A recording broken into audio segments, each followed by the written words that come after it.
And we're good. Hello, everybody, and welcome to Kate and Claire's Crossover. We got Rich Ladd as our guest today, and Rob Glover is going to be here. Rob and Mark's Sports Showdown. He will be here in a couple of minutes. He's not working tonight, so that's cool. What big news you want to start with first? One thing I did see I thought was interesting. I didn't make a video yet about it on my channel. That ESPN dropped their 25 best players in the league list.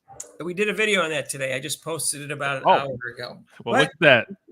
I can pull them up and we can talk about it. We'll have Rob here when we talk about it, and I may still have it in my tab.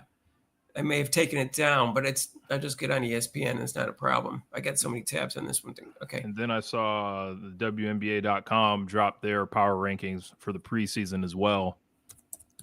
WN preseason rankings for the teams or the players? For the teams. I don't think they do one for the players, probably, right? Probably not. No hurt some feelings with that. Yeah. And we got Warriors Timberwolves at 8:30 tonight, even though, it's not Caitlin Clark. It's that's going to be an interesting game. Steph is hurt. 7 times the home team has lost in this round. Yeah. Steph is out with a hamstring. Yeah, late last night was the first time that the home team didn't lose. But Curry's injured. They're not going to win that game. So I don't expect it. Who knows? Who knows? I didn't expect what's happened so far. I hope a medical miracle happens so Steph can get back, try to win another one. I know hamstring injuries, and they are not fun. And they are just, time is about the only thing you can do for them. All right, so I'll put this up here. Top 25 ranking players. I wonder how many people contributed to this. I think 4, if I'm not mistaken. Let's see, because I didn't pay attention. It was okay. Yeah, here at the bottom, it does talk about that. Kendra Andrews, I don't remember that one being one of that must be an addition, because Calvin Pelton, Alexa Filippi, and Michael Vogel, they all were doing ones last year. And one of them had kept putting voted first team for Kayla McBride All-Pro. And that was the only first team All-Pro vote I saw. I forget which one. I think it was Kevin Pelton. He had this thing about thinking McBride was better than she is, in my opinion. He's got her 15th here, so obviously he got outvoted on that one. Yeah, I think she proved a lot in the playoffs. Like I'd take her on my team any day. Yeah, but she wasn't first team All-Pro. Kayla McBride. Yeah. I would probably said second team, if anything. She didn't make second team. Yeah. According to his consensus was. So, all right. So I have to do this okay. And then I'd have to. So they threw Angel Reese on there at 25 to get everyone kind of riled up. It's funny. Whenever I see someone last, I was wondering, where they just say, oh, we got to put that person on. We don't know where to put them. We'll just put them last because we really got to put them on. Because I remember seeing a list for the top 100 football players of all time. Yeah. And number 100 was Joe Namath. And if you know anything about football, you know that, he was great the first 3 or 4 years. Then he got injured. He didn't play as well. And he had more touchdowns than interceptions. And so people said, everyone says he's overrated. In fact, he's probably the most common person to say he's overrated. He was in New York and he got that guarantee and that made him bigger than life. Yep. And I'm just saying, I wonder if it's just we got to put him on there. We'll just put him last. Or was because he doesn't really deserve to be on there, but we got to put him on there. So we'll put him on 100. So we'll put him last. And I remember seeing that. That's the first thing I thought in my head was, okay, put him number 100. So that's the first thing I thought of when I saw Angel Reese. But I said, no, she's obviously in the top 25. So it's a question of where. And they didn't know where to put her, so they just put her 25th. I don't know what they were thinking was. I don't think I hate the rating, because I think a couple people around her, I think, will probably, if we show maybe 20 through 25, we can kind of talk about them as a group. Right. My problem with these lists is, what's the criteria? Are you saying what these players are going to be at the end of the year, or what they think they are going into this year, or somewhere in between? Because how do you consider the fact that you got young players in there are obviously going to get better? You got players, older players that are obviously going to get older. You got players that were injured last year. You got players that maybe just had an off season. So it's kind of a meaningless list to me. That's my opinion, because it's not based on anything. It's because it's, if the season's ended and I'm voting for like the top 25, that's a different story. But I don't know how much weight to put on each criteria. I don't think Caitlin Clark is the best player in the league right now, but I think she will be by the end of the year. So do I put her first, or do I put her where I think she is right now? I think it's a where you are right now thing, because they obviously didn't put any rookies on this list or anything. So it's, they're taking off-season stuff. They are factoring unrivaled, which I'm like, if you're going to factor unrivaled, I think you should be factoring like international leagues as well. Like as far as like, like Kelsey Mitchell didn't get any credit for playing over in China, but we're using the unrivaled stuff as part of their metrics. Right up top, it'll actually show you what the criteria is that they have on here. All right, let me go. I'll leave this on the screen, but I'll go back. Well, I guess I have to. If I have to actually go back up there, then I have to read it. I'll read what it says. Yeah. I'm just telling you my thoughts. My thoughts are these preseason number ones in football and All-American pre-rankings. They're all silly because they're not based on anything. It's to get us excited. It's just to get us excited. I know. I'm just saying. I just have a hard time. Like the mock drafts, like a year in advance. They're just so silly. Yeah. Anyways, okay. All right. I've been going on NBADraft.net since 2001. Like every year, just. What was that? What's in 2001? NBADraft.net is a site I've visited for years and years and years. Okay, it says the top 9 spots are on our list. Came together quickly as consensus ruled. It's kind of strange to me because I just told you Kevin Pelton loves Caleb McBride and voted for Farrell's team, first team All-Pro. He says he had a vote, so I'm surprised by that. But the middle of the pack got tricky. Off-season performances is how well players competed on Unrivaled. See, that I wouldn't put too much in that. Factored into the voting. All rookies were not eligible, though they can break into the list as we continue to update it throughout the season. So they're going to do like a mid-season one and probably an end of the season one.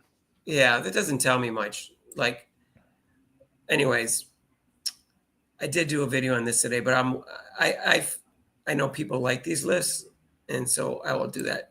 So is Angel? I guess the first question we have to ask, since we're starting from the bottom, is Angel Reese too low? Because clearly she's in the top 25. I think she's actually in in a good grouping, like as far as who she's around. Do I want her over Ezzy?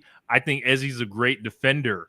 Who do they have at 20? I need to pull the list up myself. Oh, I can tell you if you want. Season 20 was Ryan Howard. Okay, that's a good place to start. Now, offensively, I mean,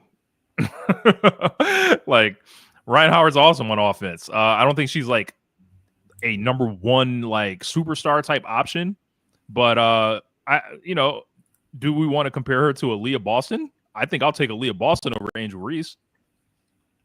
Yeah, Rob was taking Angel Reese. Was thinking he was taking Angel Reese over Aliyah Boston.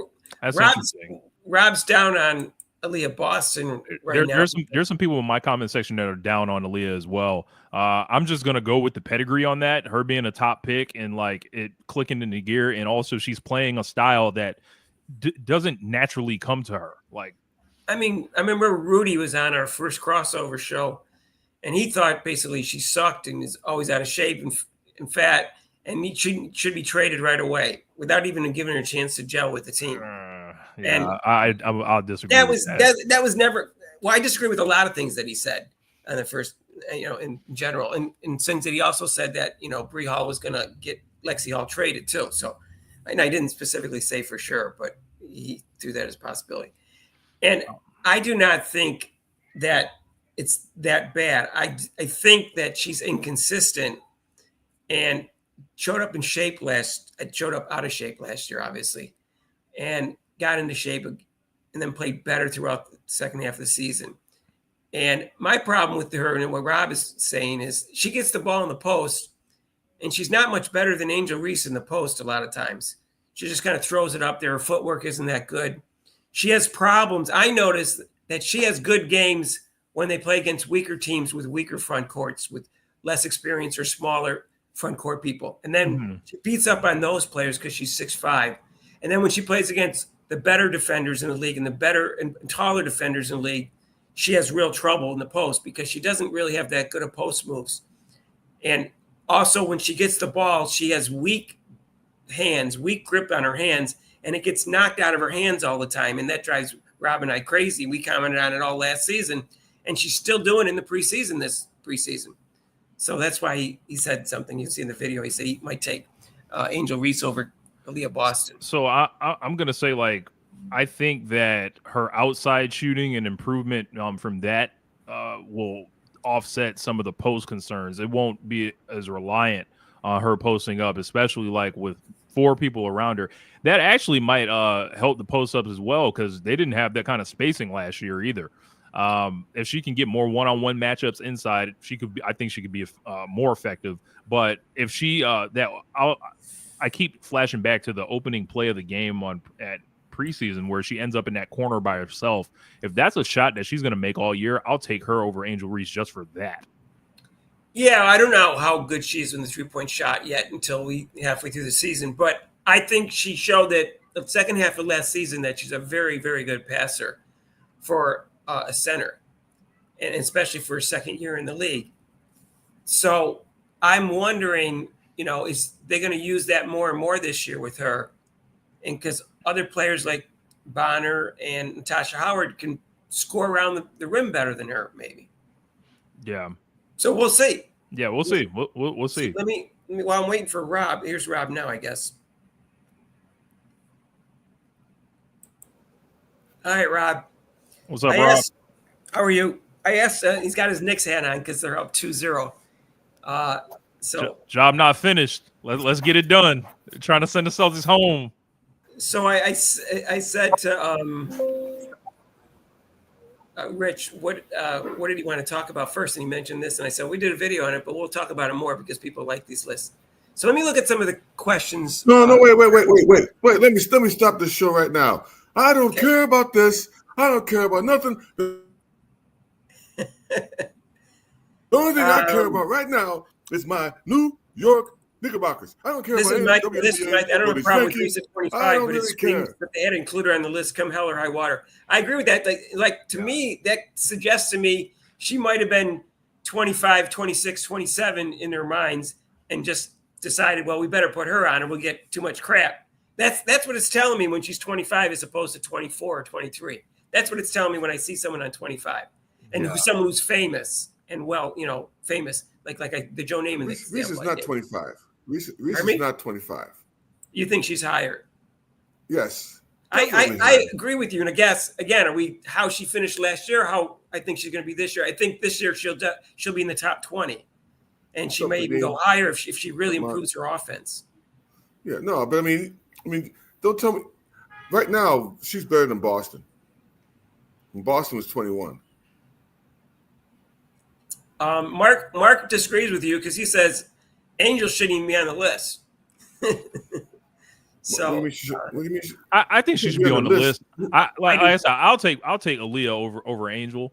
Like I said, I think her outside shooting is probably going to be a little bit more valuable unless Angel can improve her finishing. I think her finishing is such a weakness, and if I'm open to reevaluating that as the season goes on. I think Hamby's an interesting conversation too.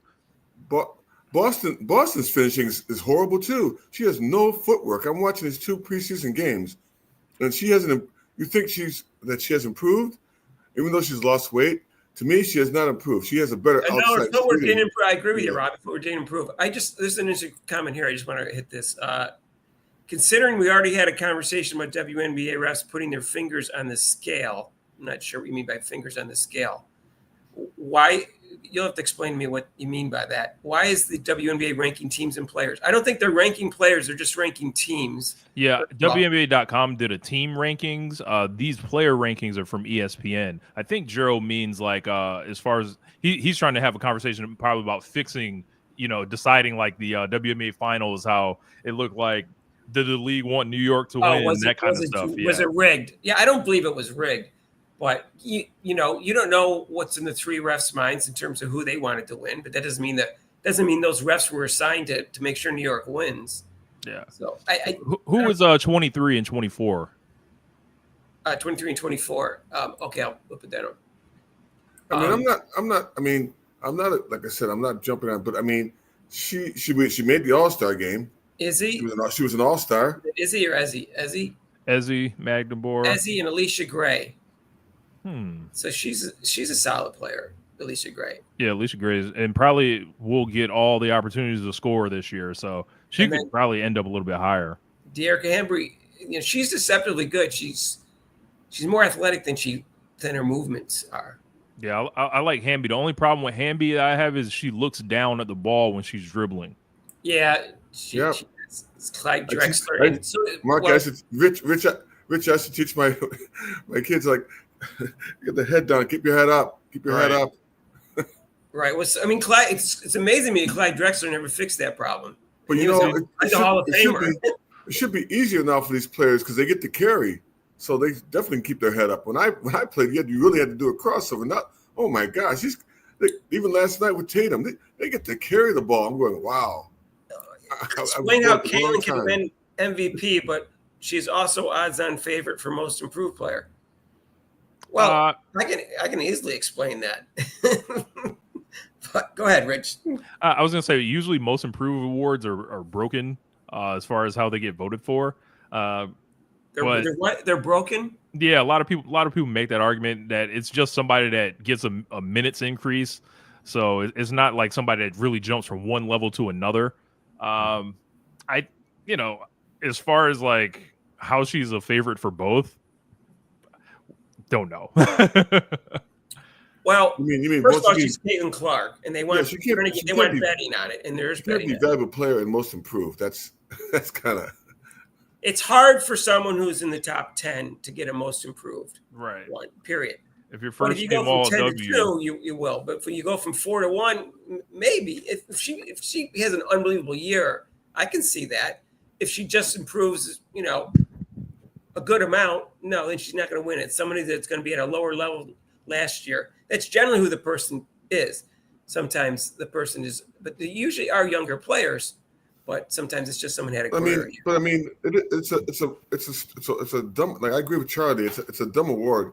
But if you're going to use it as most improved, it's going to be like, okay, suppose someone's averaging 10 points a game and 3 rebounds and 2 assists, and all of a sudden the next year she's maybe doing 15, 5, and 4. I mean, improved. So she's improved actually herself, and also she improved with her team. But I mean. For the individual, that she's made her team a little bit better, but unless she goes up, don't just give it to her because she did this and she's finally making layups.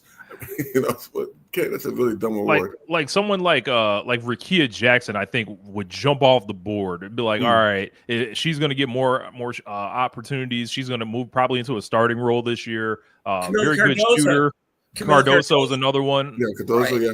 I think it's a good award. I don't think it's a dumb award. So I'll disagree with you guys on that. This also lines up with like probably those second-year players getting like increases in minutes and opportunities. So I'm starting to believe I like Boston, but I'm starting to believe she benefited a lot from being the best player on the best team in college.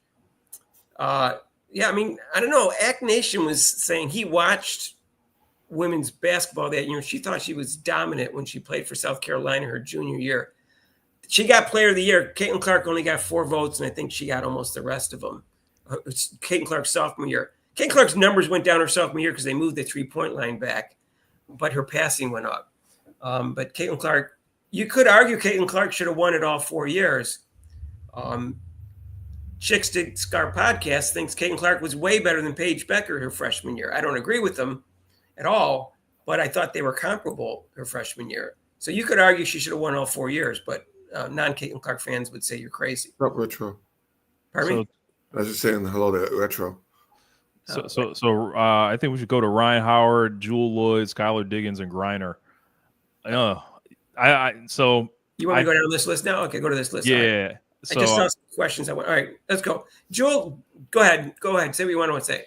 I think Ryan Howard's probably the best of this group of those four, Jewel, Skylar, and Brittany Griner. I think Griner is due for a step back. I think it kind of reminds me of like, somebody that's been on a team their entire career and then they switch that jersey later in their career. And it's like, oh, yeah, I remember when you were, dominant and stuff like that. But right. I could easily see her falling off a little bit. Jewel Lloyd kind of in that same position. You're going to play you before you were able to, shoot all you want. Now you are playing on the team with Jackie Young and Asia Wilson. I think she's kind of just due to be less effective. I think Ryan Howard's shots aren't going to change at all. And maybe Skylar Diggins, maybe there's an argument there, but not as good as she once was. So I think Howard's the class of that group. So Rich, you watch her more than we do. You see that that's why you're saying that, right? You can see her how she can really improve. Yeah. It's just like I don't see how Jewel Lloyd gets better this year. Like as far as because like you're the second option at best, and I don't know. I think I'd rather have Jackie Young, a little bit younger, a little bit more dynamic, I would say, and actually got minutes in the Olympics and better on probably both sides of the floor. So I struggle with Jewel Lloyd as 19, and I think Griner's due for a step back. Like if this was like the NBA, people would have her on alert for a step back. 17th in 2025. Right. Well, I said this in the video. I mean, Jewel Lloyd, how do you rate someone who had a good career up until last year when her shooting percentage went significantly lower than it was before? Does that mean she's really on a downside or she just had a bad year? She's in her 30s right now. So I don't know. I don't know what's going to – so that's why I think these lists are, kind of silly. Because, I'd like to ask this. If you had Aliyah Boston on your team and somebody called you, say, hey, we'd like to trade you Brittany Griner for Aliyah Boston – I would hang up on them if they asked me that. Well, Brittany Griner, well, she was injured last year too, so we'll see. We'll see how. Yeah, she's switching teams. If someone can't get her, don't know how to pass to her in the post, but she's still a really good offensive player and a defensive player. But I'm disappointed in her rebounding her entire career in the WNBA, to be quite honest. In fact, I'm disappointed in her career in the WNBA period because I thought she was dominant in college, and given her size, I thought that was an obvious. Easy six rebounds a game is inexcusable. Yeah, for that height, yeah. She's never won an MVP. She's second. She came in second once. She's never won an MVP. She did win a championship. She never won an MVP. Do you think there's a good NBA comp for Griner? A good what? Good NBA comp for Griner.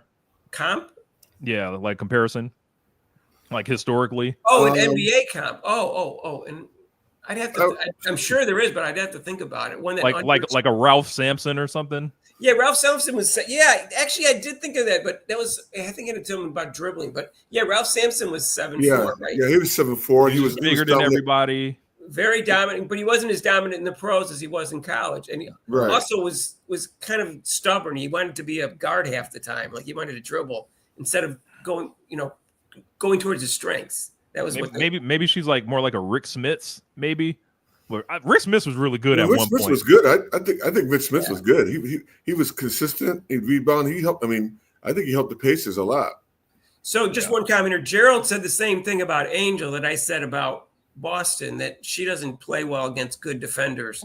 And Sam Borus, Sam Bowie is wild. Sam Bowie. Oh God. Sam Bowie. Oh, jeez.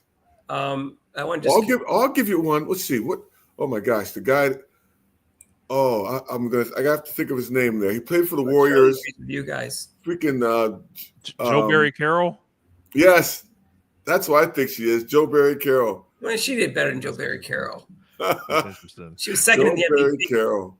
Because it's like, all right. Did you hear the story about him and George Karl? Joe barely cares. Yeah. Did you ever hear the story about him and No, I didn't. When he tore off his freaking locker door, and Joe Barry just kind of just sat there like, oh, okay. Yeah. So actually, you know what? Who might actually be the best comp? Even though because she's won championships and been really, she might be Patrick Ewing. She won two. I think she won two. She might be close to Patrick Ewing, even though Ewing never won a title. Just as far as like you were just so dominant in college, and you came down. You weren't exactly who you were in college, but you were still really good. And then it's like time for career to kind of go the same way. Maybe it's a combo of like Ewing and a couple of those other guys. Right. I don't compare her. She's not close to being Ewing. Oh yeah, he got that Knicks hat on. He don't like hearing that. See, you're trying to mess with me, Rich. You're trying to mess with me. Don't even go that route with her being like Ewing. Michael LeBlanc, he loves giving him bulletin board material. That's true. I mean, Caitlin Clark probably doesn't pay attention to that kind of stuff, but I think other people do. And yeah, so just if you're going to doubt me, that motivates anyone that gets doubted. I'm sorry that this name. It's black in Rich's face. I'm sorry about that. I don't remember doing it last time. But when we take this off, I won't do it to you anymore. Sorry. The name, like when it goes up on there, I don't know. Thank you, bro. He was a beast. He was a beast. You got that right. Sorry. Griner's not a beast. She's Mr. Softy. You know that truck, that ice cream truck, Mr. Softy? That's what she is. Sam Bowie. Okay. All right. I mean, you should go if you're going to go there. Why don't you go with Robert Parrish? Yeah. Okay. Well, so Tulip is an old school person. I know that.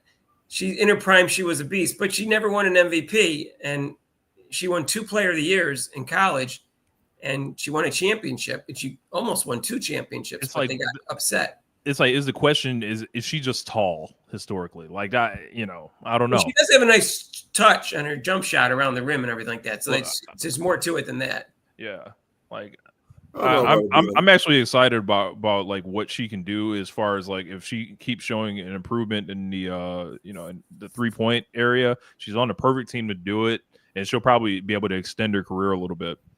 All right, so. Let's go up some more, Mark. Let's see what else we have here. Yeah. Let's keep going. Okay. Tulip's still defending Griner. Okay, I'm saying she underachieved considering how good she was in college. So I think 16 through 13 is probably a good group to compare. Let's. There we go. Skylar Diggins, Brittany Griner, Chelsea Gray, another one tough to rank because she was injured last year, and Kayla McBride. That's 15. All right, go ahead. So I'm looking at it. Chelsea Gray behind Kayla, I feel is the correct call. I thought Kayla McBride was incredible in the finals. I thought she showed a level of competitiveness and like never say die. And just when somebody needed to stand aside from Nafisa Collier, she answered the challenge in a great way. Chelsea Gray had an incredible second half of Unrivaled. I thought she was going to be done because obviously she looked like she couldn't run for most of the regular season last year and into the playoffs. That's what we were saying with her in the Olympics. She could barely move, and I think she should have gave up her spot for the Olympics. She was still hobbled when the season ended in WNBA. So what was that? That was in the middle of September. And then when she played Unrivaled, she still didn't look 100% in terms of her movement. I didn't watch her a lot before, but now this is like almost what was it, January and February was Unrivaled, and this is April. So it's a couple months later. She looks better than she did in Unrivaled. The way she moves, she runs, she seems to be going faster. She doesn't seem to be as hobbled as much as she was before. Yep. So I think she's going to have a good year. I just don't think she's as good as her fans think she is. Let's put it that way. Yeah, I'll say this about Chelsea Gray. Also, somebody that looks like she plays the game with a lot of pride, a lot of it's like she's Chris Paul kind of. It's like, they're going to accept the challenge. They're not going to really take any crap. And they're motivated to like prove like, hey, because they're wrong, but there are people that say, hey, this is still the best point guard in the league. So Rich, I think Rich, that's a good analogy. That's a perfect analogy for her. I think you're right. You're spot on with that. I agree with that. She's that type of mentality, and just like, I'm going to play. I mean, I'm tough. You're not going to bring me down. I'm still going to make the assist. I can still play. Yeah. And Chelsea Gray can score in a variety of ways, and she can make shots that other people can't make, I've noticed. Yeah. So, anyways, that's 15 with Mel McBride. You want to see the next? Yeah, I love McBride, but okay, up to Enrique and Kelsey Mitchell. So, I think Kelsey Mitchell's a little low on this list. I'm gonna keep it a buck. If you're gonna tell me Kelsey Plum, or excuse me, if you're gonna tell me Kelsey Mitchell is not the best Kelsey in the league, I'm gonna ask you why. At this point, Why she's not where? Where do you think? Well, with Kelsey, I think here's what they were talking. Here's a player that got made by Caitlin Clark, because at first she was just a one-dimensional person shooting threes and kind of selfish, and then even when Caitlin Clark came on the team, she still was thinking, I'm the number one. But then she kind of got along with Clark, and then realized Clark was hitting her with the passes, and she's cutting back door, and she was open. Someone was open for her. She never had that point guard to give her spotting up for her threes. So I think that's one person that really improved because of Caitlin Clark. Yeah, I just think she's so effective next to Caitlin. It's still going to be like, going forward. Like, I know Plum's the number one now in her situation, and I think that Kelsey's just going to be in such a high-powered situation that I feel like she's going to end up more valuable. But her and Enrique here is probably a great, I thought there was some argument between second team all W last year. Enrique ended up getting the spot over Kelsey. But Enrique is going to be playing with a good guard. But it's going to be, I think this Wings team is way worse than they were last year. They have 2 people who can score, maybe 3. Well, So, I'll say this. Enrique has a reputation for being a huckster. I know Mick Talks Hoops always downplays her and says she's just a huckster. She's no good, basically, is what he says. She's got the green light this season. I want her taking all the shots. like Richard, like Cheryl Miller. Huh? Let it shoot like Cheryl Miller. As I pointed out in her video today, she has a lot of rebounds. She has a lot of assists. She has steals. She's an all-around player. She just doesn't shoot at a high percentage for a volume shooter. So that's the thing. My problem with Kelsey Mitchell is that she should be one of the top 5 players in the league, but she doesn't play great defense, even though she's physically capable of it, and she doesn't pass. Now, these 2 preseason games, we saw what she's capable of with the passing. Right. She's such a good athlete. She should be an excellent passer, and she's experienced too. She's a 29. She's still in her prime, and she's fast, and she's so athletic. She just should be one of the top 5 players in the league, and I think she never learned to play team ball because she was playing with talent. And she had a coach that with size that didn't really. But that's only the last 2 years, Rob. Before that, she had other coaches, and she still didn't, pass much or play team ball or really learn how to pass. She knows how to pass. I think she just doesn't do it enough. So I think she's going to play really well this year as long as her finger's not too bad. I know. Her finger's pretty gnarly. That finger looked pretty ugly. You guys, so how good do you think Paige will be for Enrique's game and vice versa? I've said this twice in videos already. I think they're gonna benefit from each other, because I think Paige needs to be more assertive and take more shots that aren't 100% good shots, and Enrique needs to do just the opposite. And I think they're going to rub off with each other. And I think they're both going to Paige is going to take more shots that she wouldn't take in the past, and Enrique is going to take fewer shots and benefit from the fact that Paige is actually a good passer, but not anywhere near Caitlin Clark, of course, but a pretty good passer. And I think they're going to rub off and be better because of it. That's my opinion. I could be wrong. But. Yeah, I mean, with me, I think Paige is going to help her, but I think she's still. I mean, that's a good. I see someone retro. That's right. She's going to flatline it. She still is not, because she's going to be intimidated by Enrique. She's not going to be that assertive as she should be. Probably not, but she said, being more assertive has been in her head, for the last, from Gino. She said there was a part of the interview. She said that. So she's always thinking about that. So I think she tried to be assertive in the preseason game I saw. I don't think she was assertive enough in her passing, but she was assertive in terms of taking, some shots that she wouldn't take normally. So I think the next two are a good group to talk about, and their teammates. Which ones you want? You want Satu and Kalia Copper. Yeah, I haven't seen Sabalia play a lot, and she was first team All-Pro 2 years ago. Yeah, so that's top 5, obviously. And then she was injured last year, then came in late, and then she wasn't that good in Unrivaled. So people, I don't know where to put her. That's why I said these lists are silly. But Kalia Copper, I really like. Kalia Copper, I really like. I like her a lot because she plays an all-around game, and she's got a great, great offensive and defensive game, I think. Along with Jackie Young. I probably would drop down to Sabala. I don't think she's 12.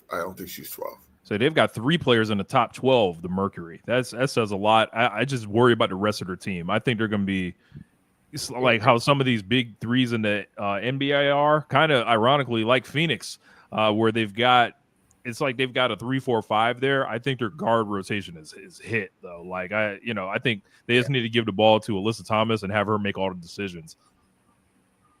I mean, this year's going to really tell. That's why I really can't believe the Fever were ranked 6th.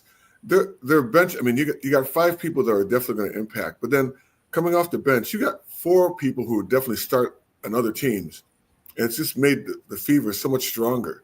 As far as and other teams, I don't think really have that type of, except for maybe the Liberty or maybe Minnesota, really have that type of where they can play at least 8 or 9 players. I mean, with Phoenix and these other teams, they can go maybe 6 or 7 deep, but then after that, they're going to be hurting. Yeah. Their depth is definitely an issue, and also switching teams, Alyssa Thomas. So they're trying to put everything together, and it's like there's something that I don't like. I just don't know what it is about this team yet. Well, there was a lot of changes in the offseason. I think it's going to be interesting just to see how the changes, affect all the teams and how they mesh together. Very few of the teams are the same as last year. That Liberty seemed to be a lot of the same, but most of the other teams had some links. Other than that, the other 11 teams, well, one not counting obviously the expansion team, the other 10 teams seem to have a significant amount of changes. So it will be interesting to see how that is. Or like Jessica Carter because she looks good to bikini. I don't know who she is, so I'd have to look her up. So we'll go on from that, so we don't get accused of talking about women's bodies. So, anyways, who's on? Who's next on the list here? We got next on the list. I think we should go with Kelsey Plum, Jackie Young, and Nneka. And Enrique. And then you got 7 is Sabrina Ionescu. So go for it, Rich. Yeah, so we got Kelsey Plum and Jackie Young, former teammates there. Mm-hmm. I think Jackie Young's going to be much improved this year. I think that there is pressure on the Aces to regain their form, and somebody's got to help out Asia Wilson. I think Asia was so kind of focused last year on trying to get that MVP. It just didn't help because between Plum and Young, they both had to cover, their playmaker, Chelsea Gray. Now Chelsea Gray's back, Plum's gone. So I think Jackie Young's going to stand to benefit from getting those shots that, the easy looks that she did not get last year. I think her over Plum is the right ranking. Yeah, Jewel Lloyd's not going to get as many shots as she got last year, and she probably was going to shoot at a higher percentage because she's not forcing it so much, and there's less attention on her. So we'll see what happens with that. Do you think Plum's going to be on a mission now? She's off the Absolutely. Aces? I think so. I think she's going to be a leader, and I think she's going to have a good year. Her numbers percentage-wise may go down a little bit because there's going to be more attention on her, but I think just her shooting percentage, not necessarily her numbers overall. Some of her numbers might all go up. And but that's Kelsey Plum's a good player. She plays defense. She can pass. She can she can shoot. She's a nice player. She's got a nice all around game. So we'll see what happens. Now Nneka Ogwumike is at number 8. I'll keep it a buck. I haven't watched Nneka Ogwumike much, last season, but she is a veteran in the league. I always remember her being awesome in like the middle of last decade. This just seems like a player later in their career. Can still give you some numbers, but I think she's kind of in a no man's land ranking wise. It's like they couldn't really rank her any higher, and dropping her lower I think would be seen as quote unquote disrespectful. So she's kind of just right. Well, she was all defensive second team last year according to this, and then she was second team all defense last year, so that puts her in the top 10. So anyways, all right, so that's. Now let's get exciting. Let's do the exciting. So I think 5, 6, and 7 is a good 5, 6, and 7. Yep. All right, there you go. Alyssa Thomas, Jonquel Jones, and Sabrina Ionescu. Yeah, man. Hopefully Sabrina's hand is fixed because she was god awful. I think in the finals. You don't think that was worse than Starks, right? Oh, man, that was brutal. That's really brutal. 1 of 19. Yeah, that was brutal. That was insane. Jonquel Jones. I think is slightly underrated. I think I might have put her over Alyssa Thomas. Yeah, she was MVP of the league, I think, in 2021. I believe that was the year that she was MVP. Right. Yeah, I think that the New York Liberty have 3 players in the top 7. That is definitely notable. I think that Sabrina has been kind of surpassed by Caitlin in her first year essentially, so she's going to be kind of looking up. I also think this is a year that Sabrina needs to take it over too. I think Jones and Ionescu are the key for the Liberty. Jones is the key. Yeah, Jones. I think Jones is the key person on their team. She's like the glue. I think for the Liberty. Liberty also, they picked up Natasha Cloud, which is definitely gonna save Caitlin or save Sabrina having to defend people like Caitlin or Enrique or if they ever see the Aces in the playoffs, like it'll help them on the defensive end for sure. All right. Well, I don't like Alyssa Thomas, but I recognize her game, and I would have her higher if she was better offensively, but she's very limited offensively. Sabrina Ionescu, she's about where she belongs. And, she's definitely one of the top players. Jonquel Jones, I like her game. Yeah, she's the glue for Liberty. Her jump shot motion kind of reminds me of Kevin Durant's. Oh, yeah, that long, yeah. Yeah. Right. Yeah, and it's really cool that she can shoot threes and just an incredible high-low combo with them. Sabrina or Jonquel can play either around the rim or, at the three-point line. I think she can post up. Yeah, she knows how to post up. She's got all the moves. I watched an interview of hers on the Pivot. She has a really incredible life story. If no one's ever seen that, I would definitely recommend watching. Really? Yeah, about Jonquel Jones. Came from the Bahamas. Oh, go ahead. No, sorry.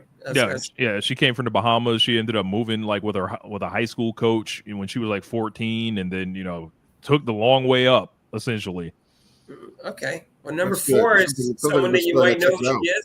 Caitlin Clark is number 4. Yeah, she stinks. I don't even know why she's on the list. Caitlin who? Brandis 3. Right? Angel Wilson's 1. So. Overrated. All that turning the ball over, The turnovers. What about the turnovers, Mark? She can't dribble. She's too. One was funny. She's too short to play defense. She's no left hand. Can't in the average guard. It's so funny. All she has is logo threes, man. What else does she do besides threes? That's it. Like I said, I don't know what the intent of this list is. If you're talking about what she is going into this year and what she's going to be at the end of the year, she's going to be the best player in the league at the end of the year, in my opinion. That's what I was telling Mark, Rich. I mean, they did this rankings, and I'm like, you got Caitlin Clark 4. They're basing it on what she did last year. I'm going, this year, she's going to be better than 4. I'm sorry. She's going to be either number 1 or 2, but she's definitely not number 4. She's going to be number 1. Although Nafisa Kyler seems to be on a mission. We'll see. Yeah. If it's me, a couple of other streams, we talked about it, how, we kind of see it. I thought we, collectively kind of ranked her 3rd going into this season. But there's fully a reality in which she ends up as the best player in the league. As far as 4, I'm not going to kill them for the ranking because they're trying to show deference to Stewart, being a champion and stuff like that. Collier is due for an amazing season, and A'ja Wilson, there's no fall off coming there. So this puts her as the best guard in the league, I think, clearly. I think her stats are going to go even crazier this year. You cannot double team her, and that is probably the first time you can say that for her since when? They still might double team her a little bit, but it would be suicide. It's not going to be as effective. It would be suicide if they're they ready double team for her. Well, yeah, Stephanie White's ready for it, which means they're going to practice that. And if she does get double teamed, they'll fix it the next game. So it won't be long term. By the time the playoffs come around, they'll have figured it all out, and it won't be effective at all. Yeah. So I haven't seen a Paige double team yet. Have you guys? I haven't seen No, but I don't remember. I don't think they double teamed Caitlin in preseason. To be honest, I think it started in game 1 though. She was 94 feet in game 1. but I don't remember it in preseason that she was. We ain't gonna see none of that. No, Paige will never get. She'll never get double teamed. Not with Enrique in her team, and she's not the passer Caitlin Clark is, so there's no reason to.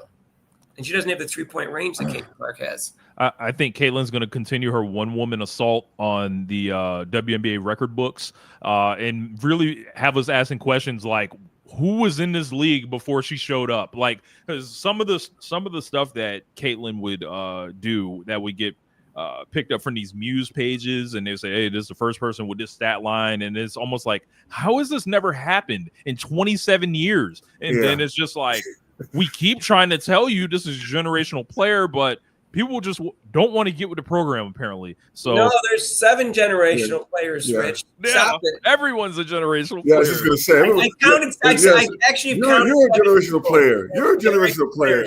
You're a generational player. This is a generational stream right here, you know? Right. Yes. Dennis Rossi retired, but this is who I've heard been called a generational player, that it was either active this year or active now. Dennis Rossi, Brandon Stewart, Asia Wilson, Caitlin Clark, Paige Beckers, Juju Watkins, and there was one other one. Forgot who it was. That's enough. That doesn't matter. But there can't be that many generational players. The meaningless definition now. You just changed the whole meaning of the word. Yeah. So. Yeah, I think Caitlin's winning MVP, and I'm putting my name on it too. All right, I'm with you too. MVP. I think the best bet is that they're going to win more than 27 and a half games. That's the best bet. Oh, that's an easy one. Easy bet. You're going with 30 though, Rob. I'm going at least 33. I think they're going to win at least 33. But if they're healthy, I'm not sure they have unbelievable depth. So a major injury to like Caitlin Clark or someone like that, who knows? But they seem to have enough depth to handle any kind of injury except it's Caitlin Clark, I think.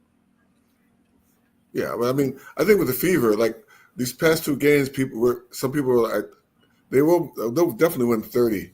I'm sticking with that. But people are trying to like, maybe this. I mean, I'm not trying to hold it back. Maybe let's get a little more look in that, because these other teams are not just going to let the Fever run over them. There's going to be some smoke. There's going to be some smoke in the city. I think. I can't wait for it. I think it's going to be a blast. Yeah, Rich, do you think with this? Okay. Rich, do you think with this, with the refereeing might be the only thing that might hold back Caitlin Clark from? Are they going to call the same way they did last year? I don't think it'll hold her back more than anyone else in the league. Like, as far as like, because it's not like anyone else. Whoa! What do you mean? What do you mean? If she gets a bad whistle, it's going to hold her back? I don't think it's necessarily going to affect her, because it's like, unless she's like getting called for, like, if she's like getting in foul trouble. Well, she didn't get a lot of foul trouble last year because she was wise enough not to be overly physical, because they knew they were going to give her ticky-tack fouls. But it affected her last year and affected all her numbers. And I could give you examples when we talked about turnovers and stuff like that, and affected her numbers, and it affected even her shooting percentage. So all those, getting a bad whistle affects all your numbers. Well, I think one thing with the referees this year, that she's got somebody behind her that's not going to put up with it. She's got a coach that would be like me, that was going to actually argue the calls and actually go out and help her with the flagrant fouls and not stand and has credibility. Rob's going to go up there and say, "Listen, you see the Hoosiers movie? Okay, when I throw my clipboard, throw me out of here, or give me a technical." What? No, I didn't say anything. Give me a technical. I didn't even have to throw my clipboard. I just asked him, and he gave me a tee. Technical. And I won the game. I won the game. You won the game. So I do not think her whistle is going to be that much better this year than last year, but I think it'll be better. But it has to be better. It's the worst whistle I've seen ever in history of basketball. I'm serious. I'm not exaggerating.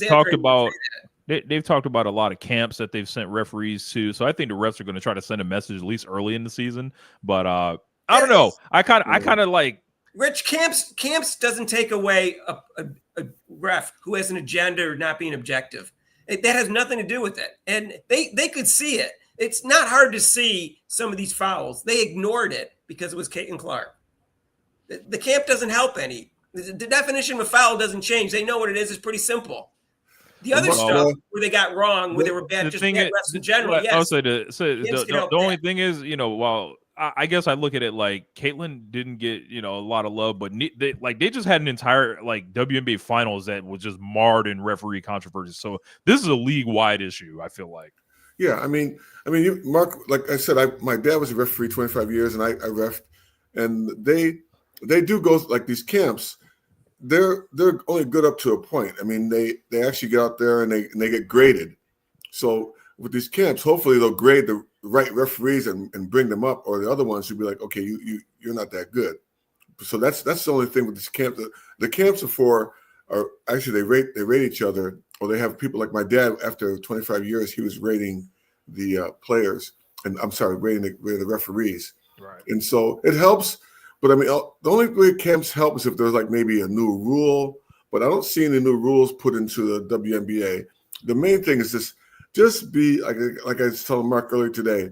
I was a player, I was a coach, I was a ref. Just be consistent.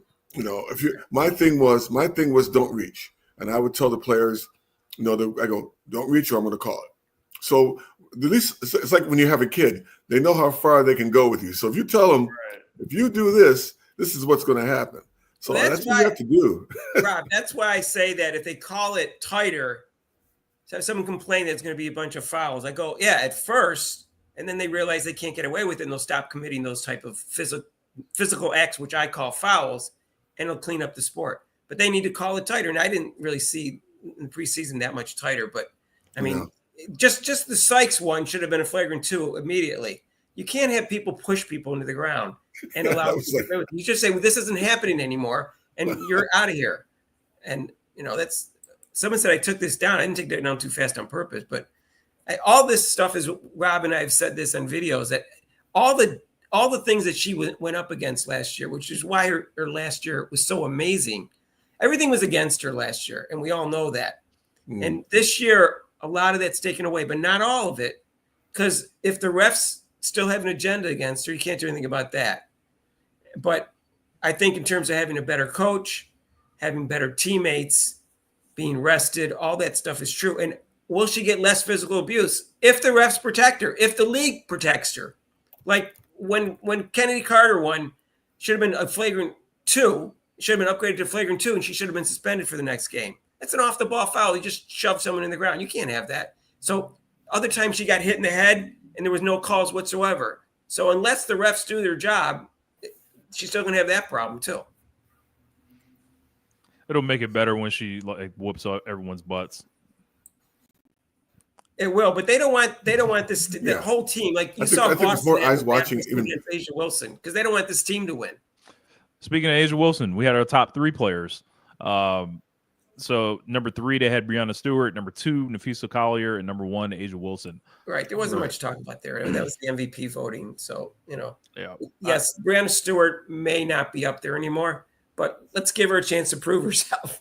She is an all-time great player, and she had an injury. I think she had a couple injuries last year. They were minor, but she still had injuries last year. Let's just see. She's not that old. I think she just turned 30. Right? I think Collier has an argument to be the number 1 player in the league.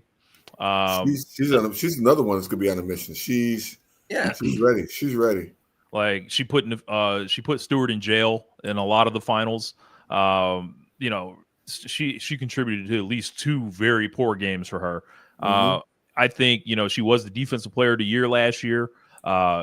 I think she should have got MVP votes last year. There's no way that it should have been unanimous, even though A'ja she had a season unlike anybody else as far as scoring. What difference does it matter with unanimous as long as the right person won? If that's the person you should have voted for, because I never understood that concept. As long as the right person won, and that's the person that you would have voted for, what does it matter if it was unanimous or not? Because unanimous is another tier of dominance. I understand that, but what's the difference? If A'ja Wilson deserved to win, then everybody should have voted for her. Well, the thing is, they have place voting, so nobody else thought that Napheesa Collier was worthy of first place. I think that's insane, especially with the Aces finishing 4th and Collier winning Defensive Player of the Year and finishing 2nd with the team that she had. Who would you have voted for? For me, I probably would have voted for Collier as MVP. I would have voted for Collier also. Well, there were 66 people, right? 67 people. I probably would. I mean, how could she not? I would have voted for Asia Wilson, but I agree that it's very close. But that doesn't mean there's anything wrong with it being unanimous, as long as it wasn't pre-voted for, like the impression we got. That's my problem with the vote. What he's saying, Mark, is that it shouldn't have been unanimous. Collier should have gotten at least some first place votes, so it shouldn't have been unanimous.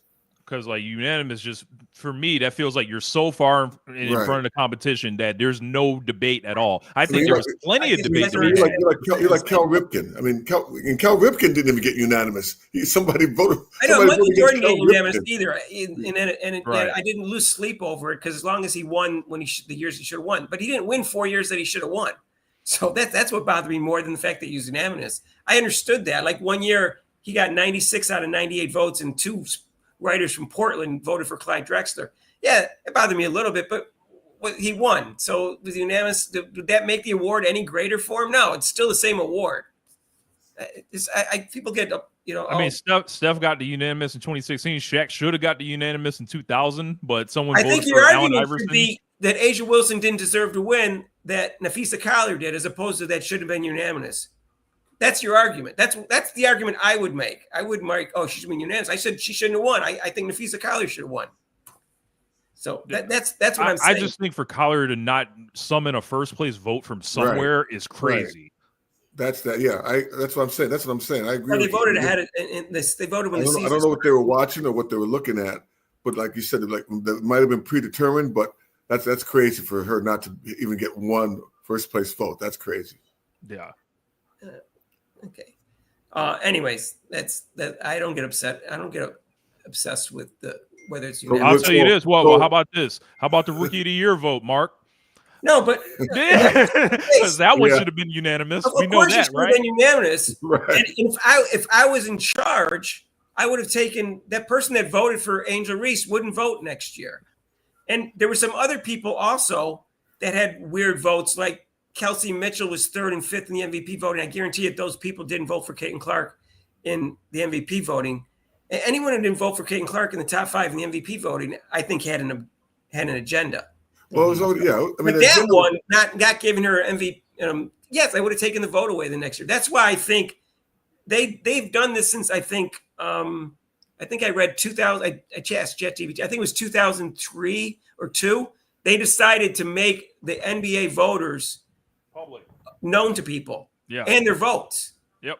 Why don't do that in the WNBA? Because we know why. Because if we go look at those players, the people that didn't vote for Caitlin Clark in the top 5, there was like 13 or 14 of them. Those players will go look to see who they are, and they're going to see a trend there.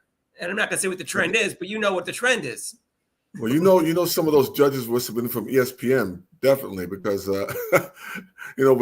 with them saying, I think that if she Angel Reese, it depends on with Monica McNutty saying that the reason why you get a Rookie of the Year that you with the that backfired on her because Chicago Sky crashed. it backfired in like record time too. I remember that. That was insane. Yeah. That's why I think it should be. Everyone can see it, and then if I'm in charge, I don't know who oversees the voters. I don't know if it's the league or the commissioner. I'm in charge. I take that vote away from somebody. If you didn't vote for Babe Ruth for the Hall of Fame in the initial vote, I don't ever let you vote for Hall of Fame again because he wasn't unanimous either, and that's ridiculous. You know what I'm saying? So you can't have an agenda. You do get it. So you do get the unanimous thing.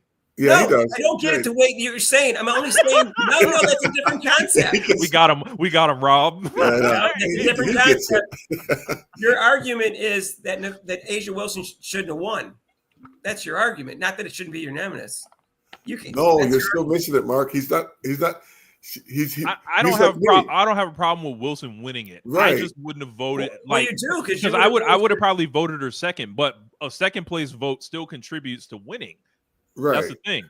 Like it still contributes to all the points. I have a problem anytime someone wins that I wouldn't have voted for. It doesn't matter to me whether it's unanimous or not unanimous. If I think the other person should have won, I have a problem with the vote. Mm-hmm. That's just the way I look at it. But anyways, it's not a big deal. But yeah, give us a couple minutes. We'll see. Hey. I am listening. I'm listening to what they're saying. I'm saying that the fact that you're saying it shouldn't be unanimous. I retro.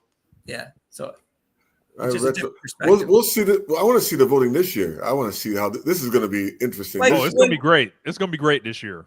Like when Juju Watkins got Player of the Year, and it was the one Atlantic one that was unanimous, but they didn't say how many people it was. It was a committee. It could have been 3 people. People saying, well, it shouldn't have been unanimous. I go, well, do you think she should have won?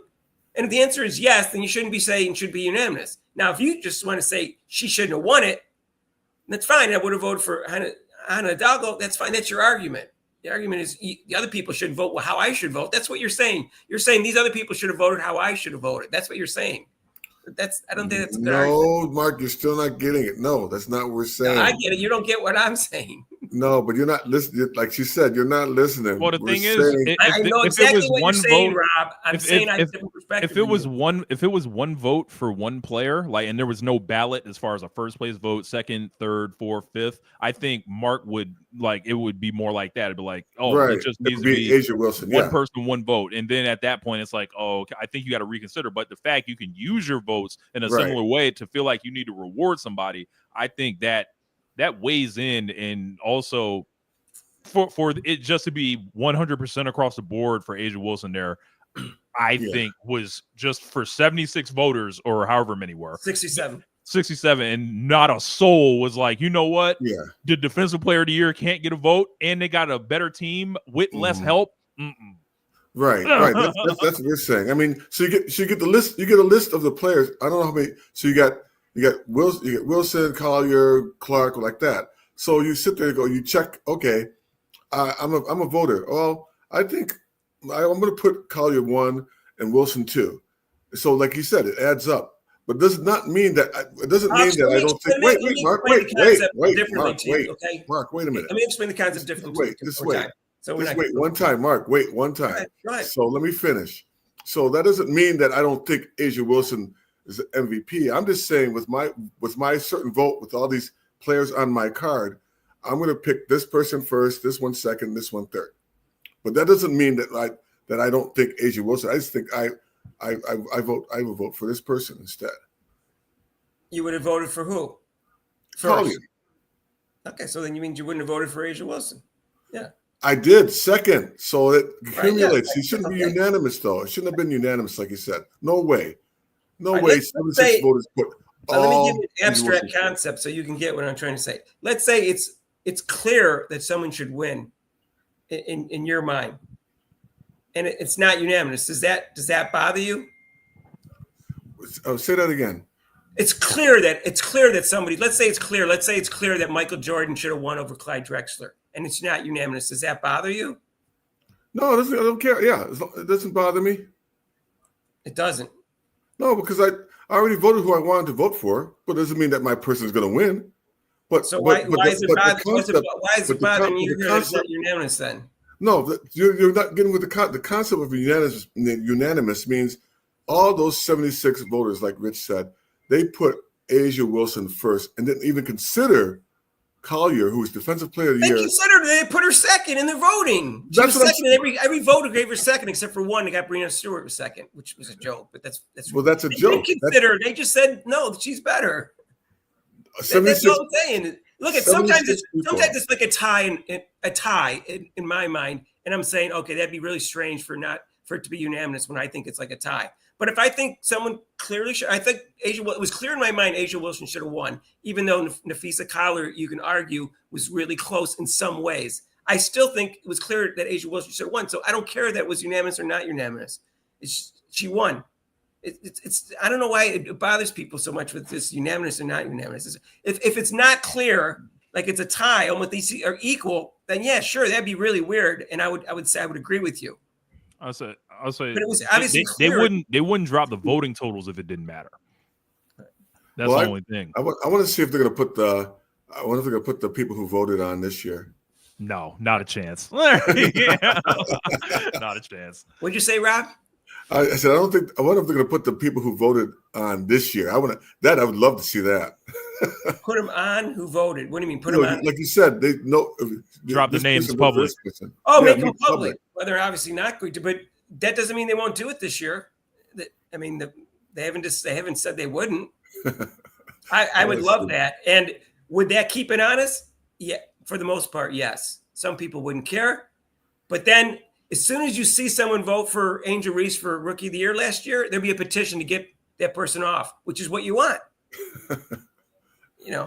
And if you guys voted for Nafisa Collar, someone say, hey, you shouldn't have voted. You should have voted for Asia Wilson. They're going to take you off. Then we have to explain our votes. Like, we'd be like, all right. So, and I feel like I could explain it. Yeah, like, I think the thing is, it's like, the media landscape that has dominated this thing for so long, they're being met with, I don't even know if I want to say opposition. They're being met with additional information, additional voices, I would say, which I think is good. Do you think, Rich, those voices are just like with the WNBA, how they get this that's in their ear? They've kind of like with the whole thing with Caitlin Clark last year. The commissioner was definitely had people in her ear just saying stuff, and because she just totally ignored what was going on in the WNBA. It's like she just sat there and watched and just kept promoting physical play. And now she comes out, oh, we're going to do this here, and we're going to change. Okay, what are you going to change? Show me. I want to see this. What's way more important than this unanimous stuff is how many of those voters are going to screw Caitlin Clark over if in reality, let's say what reality is, let's say like it's in reality, it's very close between Asia Wilson, Caitlin Clark, and Nafisa Collier. That's the thing that I'm more worried about is how many of those 14 or 13 voters last year are voting again next year who didn't put her in the top 5 or didn't That's put in the question right both there. for the MVP and for first team All-Pro. There was like 14 and 13 depending on which vote it was. Clark's going to have to be that much better to like how much better does she have to be for that year? Because there could be an argument, maybe it's really close. Like it's really hard to tell who deserves. I think she might have to break double digits assists and drop like 23 a game. And then it's gonna be like, all right, y'all being silly. Like, well, it's kind of weird because I'm confused by the fact that fourth place seemed fair, but at the same time there was 14 people who really I thought were off. Rich, I think Caitlin Clark's see what happens. Caitlin Clark's getting the black treatment. You have to almost be double better to get in order to get recognized. Twice as good to be. Yeah, you have to be twice as good. She's welcome to our world, Caitlin. Yeah, let's welcome go. to our world. Essentially, Caitlin Clark has the disadvantage of the Asia Wilson thing she has, which is she has to be 10 times better to get the MVP next year. This is nasty. This is nasty. Well, no, but it's true. It's true. If you look at the voting last year and you know that there's an agenda against her with a certain percentage of the she better be dropping double. She better be doing triples almost every game now. She might just have to average 30 then. What I'm trying to figure out is how much better does she have to be than those two for her to still win? Because if it's really, really close, I agree with you. She's not going to win. But if she's clearly better than them, I think she's still going to win just based on the fact that she got 4th. But if it's really, really close, she deserves to win, she won't win. And the Fever need to be the number 1 seed. That will help in the voting because then people, but again, the vote's not, it's not public. So you know what I mean? That's why when they're in the first place, that would make it more pressure on people when it's public. Because you're saying, not only did she play greater teams in first, what's your excuse? You could say. Do you know, I got that when I was over in Taiwan. I taught English over in Taiwan for 9 years. Mm-hmm. And you would think it's different. But when I was teaching, it was still the same thing. I had the white teachers, and I had to do this project. We had to do this project. And the white teachers did this kind of half-assed thing. And they were like, I was doing like, really, really – I still had to do more. I still wasn't up to it. I was like, even over here, come on now. Crazy. So what does everyone think of the new Pope? It's the first American Pope they've ever had. I like it. Only Pope I know is B. Frank. Only Pope I know is my friend, Rob Pope. And they're talking about this with my family because my brother wanted to be a priest when he was younger. So. And then they're talking about that. And I saw a really good joke because apparently the Pope is from Chicago. They said Chicago produced a Pope faster than they did a quarterback that could throw for 4,000 yards. What was that? That's They good. said the city of Chicago produced a Pope faster than they could produce a quarterback that could throw for 4,000 yards. Or a power forward that can shoot over 39%. So this is what it was in the thread. My brother said, same birthday as my brother, the Pope. He's from Chicago, but was a bishop in Peru and has Peruvian citizenship. Yeah, he says dual citizenship. Something of a Francis protege, but more reserved. Probably not as liberal in some respects. And first Pope in my lifetime, younger than I am. My brother's 5 years older than me, so younger than my brother. And he was born in Chicago, not D.C., they're saying. Anyways, that's what they found out about the Pope. But are there any games set for tonight? There is a game tonight. It's the Warriors. No, I'm saying anything in the W. Let me see. Let me check. Oh, I don't know. You want to talk about it? Let me check. I'm gonna check the app. Oh yeah, Connecticut. Oh no, I don't think there's no games today. No games today. There's no games today. There's games tomorrow. Connecticut, and New York. Connecticut, New York tomorrow. And then on Saturday, they're actually the Fever in Atlanta. I might see what's going on. They're in the small arena. So okay. So what do you guys think of this concept? So in every league that I know of, there could be one or two that I don't know of. The MVP award is voted on after the regular season. Some people mistake that and say, hey, if this person leads them to the championship, they get MVP. And I go, no, that's completely wrong. It has nothing to do with it. And Scott's suggesting maybe they should wait till after the postseason. What do you guys think of that? I kind of like all leagues, not just the WNBA, just in sports in general. We'll talk about. I think it's good the way it is because it is a regular season award, and it kind of adds to the panache of the playoffs if they're announced during the playoffs. Now, you don't want your MVP winner to obviously lose before the award's given out or anything, which has happened a few times. Dirt and Whiskey, obvious example. A couple others that have done that, but. I like it. I remember the NBA waited until for a couple years they did like the award show and they did it after, and it just seemed like they just missed the it's kind of time. I didn't like it. Yeah, it's kind of like what is this? So Burrow says she would have got more votes for Republic. 100% sure she would have got more votes for Republic. That's why I wanted public, because that will increase her likelihood of winning MVP when she deserves it, when it's a really close race. I think if she's really clear ahead, she's still going to win. But if it's really close, I'm concerned about that. But she's going to have to, like I said, she's going to have to earn it.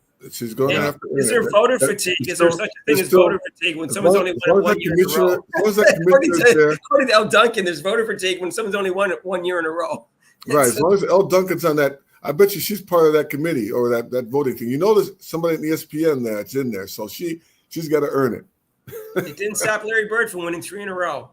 Voter fatigue. Well, this is different. This is WNBA where we got the women here. So well, did it stop Jokic from winning 3 in a row when what's his name won it? Kendrick Perkins single-handedly might have swung an MVP race. Yeah, which is insane. Some people insulted by that. Some people he really. His stats were misleading too, and his stats were misleading. Some of them weren't even all correct. Yeah, what he was doing. But I got to get up out of here, guys. Thanks for having me. Rich, thanks for always stopping by, man. You're the best. Thanks for stopping by. Really appreciate it. Oh man, I appreciate you guys, man. Appreciate everybody in the comments dropping the good feedback. So mention what's your website and your YouTube channel? Yeah, just type in Rich Latta. You can find me. I did a reaction to the WNBA.com's list. Is the last video I put up. If you want to get a shirt like One Lifetime with the smoke on it, stuff like that, you can go to OneLifetimeWorldwide.com. They're very nice fitting and kind of a rougher kind of texture and all that. So these are not the flimsy joints. So did you looked it up? Was there any preseason games on tonight? Nothing tonight. No, there's none. Oh, okay. Tomorrow. Oh, Joel Embiid. Yeah, when Joel Embiid over Jokic, do you think that was voter fatigue, or do you think that was Carl Perkins influencing the white voters and the black voters? Both, I guess. That was Thanks, folks. Appreciate you, Chris, Basil, Vadim, Tina, Charlie, Retro. Appreciate you guys. All right. Hopefully we'll see you next Thursday. And just send the link. We'll do a preview for the first game of the year, which is going to be against the Chicago Sky. Let's do it. Nice. That's going to be the 17th, right? And next week from today is the 15th? Yeah. Yep. Yeah, we have a preseason game to talk about too when we come back. Hopefully Caden Clark's leg injury is okay. So Yep. All right, All right, man. Rich. Speaking of that, I'm going to check on tickets for the preseason. So I'll holler at you guys. Oh, yeah. Get some tickets. Yep. Peace. All right, later. Peace out. Yeah, Joel and B. Don't try to steal my stuff, Mark. Don't be trying to steal my stuff. Trying to do your stuff? Don't be stealing my signature. Oh, what'd I do? Did I do peace out? Yeah, he did my peace. Don't be trying to steal my. Peace out. That's corny, Rob. Peace out. Excuse me, Mark. Unlike you, I got unlike your sayings, I got a patent on mine. So you'll be hearing from my, just. Peace out's pretty common, Rob. It's not a very original thought, though. I heard lots of people say peace out all the time. But they heard it, but I patented it, though. So. Oh, Bobby's obsessed with Caitlin being the best player in the league right now. He wants he's going to keep saying that. He keeps saying that. He thinks it's going to change the fact that she's not, or the fact that a lot of people don't agree with him on that. I don't think so, Basil. No, he doesn't. He doesn't do patent law. What's that? Does Mark said, patent law? No, patent law is a specialized area of law that generally when you do it, that's all you do. Like you actually go and get. I think you have to take a separate exam too to get licensed to do patent law. I think there's a whole procedure to it. Is it easier than notary public? Pardon me? Is it easier than notary public? No, a lot harder. Yeah, patent law is a specialized area of law that generally that's when you go to it, you got to go through special things. That's generally all you do because you have to learn extra stuff about it. But it's to me, it seems a little boring. So that's what, and someone else is saying, Charlie's saying. So what do you guys think about, we had our videos here the other day and we had Lisa Leslie. You think Lisa Leslie would make a great commissioner? Commissioner. Okay. So that's an interesting story. Let's throw some names out for commissioner. Yeah. Sue Bird, Lisa Leslie, Cheryl Miller, Nancy Lieberman. Now, they could do what I suggest is get someone who has a law degree and maybe hopefully either have a marketing background or choose the right marketing executive that knows how to market their stars. But that's what I suggest. And I suggest that, it's more likely you need someone with stones like Nancy Lieberman or someone who's black who stand up to the black women and not worried about being called a racist if they show, they promote Caitlin Clark a little bit. That's right. Charlie, Andrea Ross, no. Nancy Lieberman, I think, has stones, and so she could overcome. I don't think Kathy Engelbert has stones, so I think she would stand up to the black women and say, Lieberman, she's tough. She's from New York. She's been through all the stuff already. She doesn't put up with anybody. She won't put up with anything. Nuke Rockman's voting for me. This is David Falk. Was he then on Married with Children? That one on Married with Children? Oh, Nuke. But Nancy Lieberman, I think she could handle any uproar from the black women in the audience if she does what she thinks is proper regarding Caitlin Clark. I'm not saying favoritism, but just what's proper, like protecting her with fouls or, making sure that in terms of promoting promote her just so the league makes money. And that's what her job would be, to make the league make money because she's paid by the owners. That's the bottom line of a commissioner, Mark. I know. You got to make money, but they don't. But she. So you got 73 people here. I'd like to know. I gave you 4 choices: Sue Bird, Lisa Leslie, Eric's got Cheryl Swoops. She's available now since she's got kicked out. Cheryl Swoops. Okay, 5. Cheryl Swoops. And what I put the other one: Sue Bird, Nancy Lieberman. Oh, Cheryl Miller. We all know Kathy sucks. That goes without saying. So that she needs to be fired. If I was an owner, I would be getting a petition with the other owners and say, "Listen, we got to move on from her." Also, Basil, you put them in their place, huh, Basil? I don't know. I think they'd eat you alive, Basil. I would make Basil's mom the commissioner. They'd eat you alive, Basil. Basil's not here. I'll go for Basil. So Magic Johnson. No. He's been there, done that. Been there, done that already. Charles Barkley. No. Lisa or Nancy? Okay, I'm curious. It would be. Yeah, you're right, Swoop. Yeah, you're I right. would want someone with a law degree, Swoop. but if not, I want to choose somebody who knows the league, or at least knows women's basketball, and that's why. Well, Basil, what makes you think you could handle these women? What you said you'd be able to handle them based on what? How would you handle them? What would you do to change them? What did he say? He could handle them? Yeah. How would you get them in line, Basil? All right. Well, I'll let him answer. Let's see. I'll go down below and see what he says. Doug says Mick from Ireland. Carol Swoops, Al Duncan, Sheila Johnson, and Asia Wilson, and Marcus. I made the list. I made the top 5. Look at that. See, Bobby, I come in to put no brothers on the wall. What's up with that? I come in to put me on the wall, man. No brothers. Mark Jackson. Oh, just leave me out. Wow. I told you there was Len Elmore has a law degree and was an agent and played basketball, but I think he's around 73. Probably want a younger commissioner. John the Liquidator and Mick as commissioners. Jasmine Crockett. Oh, I like Jasmine Crockett actually. Yeah, she's a firecracker. Oh yeah. Well, hey Bobby, he's not unanimous. When you make him unanimous, Jasmine Crockett would be a good commissioner. She wouldn't take crap. She wouldn't worry about what the black women think. She'd just stand up to everybody. Thank you, Lisa. I got some love from Lisa. Thank you. Jasmine Crockett's a good choice. I don't know if she knows anything about marketing or basketball, but she's smart and she's got gonads. So no Magic, no figurehead. Yeah, I don't know if Magic would want it anyways. Magic's got business. No, he's too busy making money. Yeah, well, if you're conservative, you don't like Jasmine Crockett. I understand that, but I happen to like her. But I just like her. I would like her even if I was ultra conservative. I just like her personality. I think. I think Mick would be good because he has a lot of time. He's always there. He's cranking out the videos. I think Mick, he's always there. He's always around. We got Michael Tillery. We've got to vote for Michael Tillery. There we go. All right, I'll let him know. Mick talks hoops for commission. He changes viewpoint every day. We wouldn't know what direction the league was going.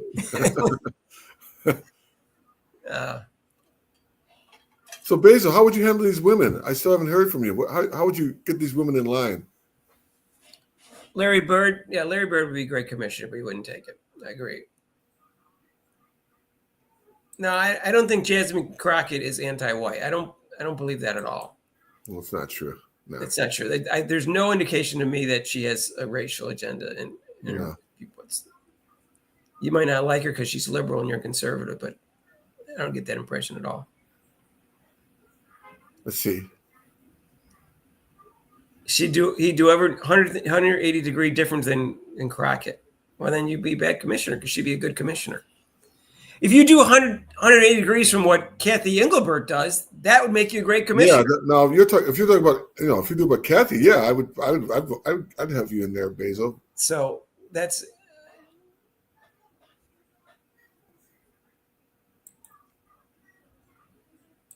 Well, Jasmine Crockett. No, someone suggested her. I think she'd be a good commissioner. So, welcome, Andre. Is this the real Adrian Ross, or is this someone Adrian Ross using her name? If it's Adrian, welcome, Adrian. How are you? Hey, Adrian. Because we have some fake profiles that have been going up under different names and stuff like that. So, if you're conservative, you wouldn't want a liberal. But this isn't about politics. This is about whether or not she would have the gonads to stick up to the black women and also would be fair and is smart and has a law degree. I think you want someone with a law degree. That's me.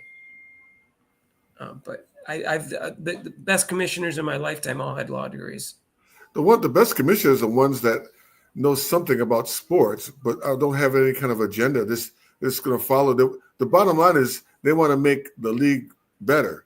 They want to do a good thing at their job and make money for the league. That's the best commissioner. So business background, someone with some knowledge of sports is a better commissioner. No politicians, none of these other people.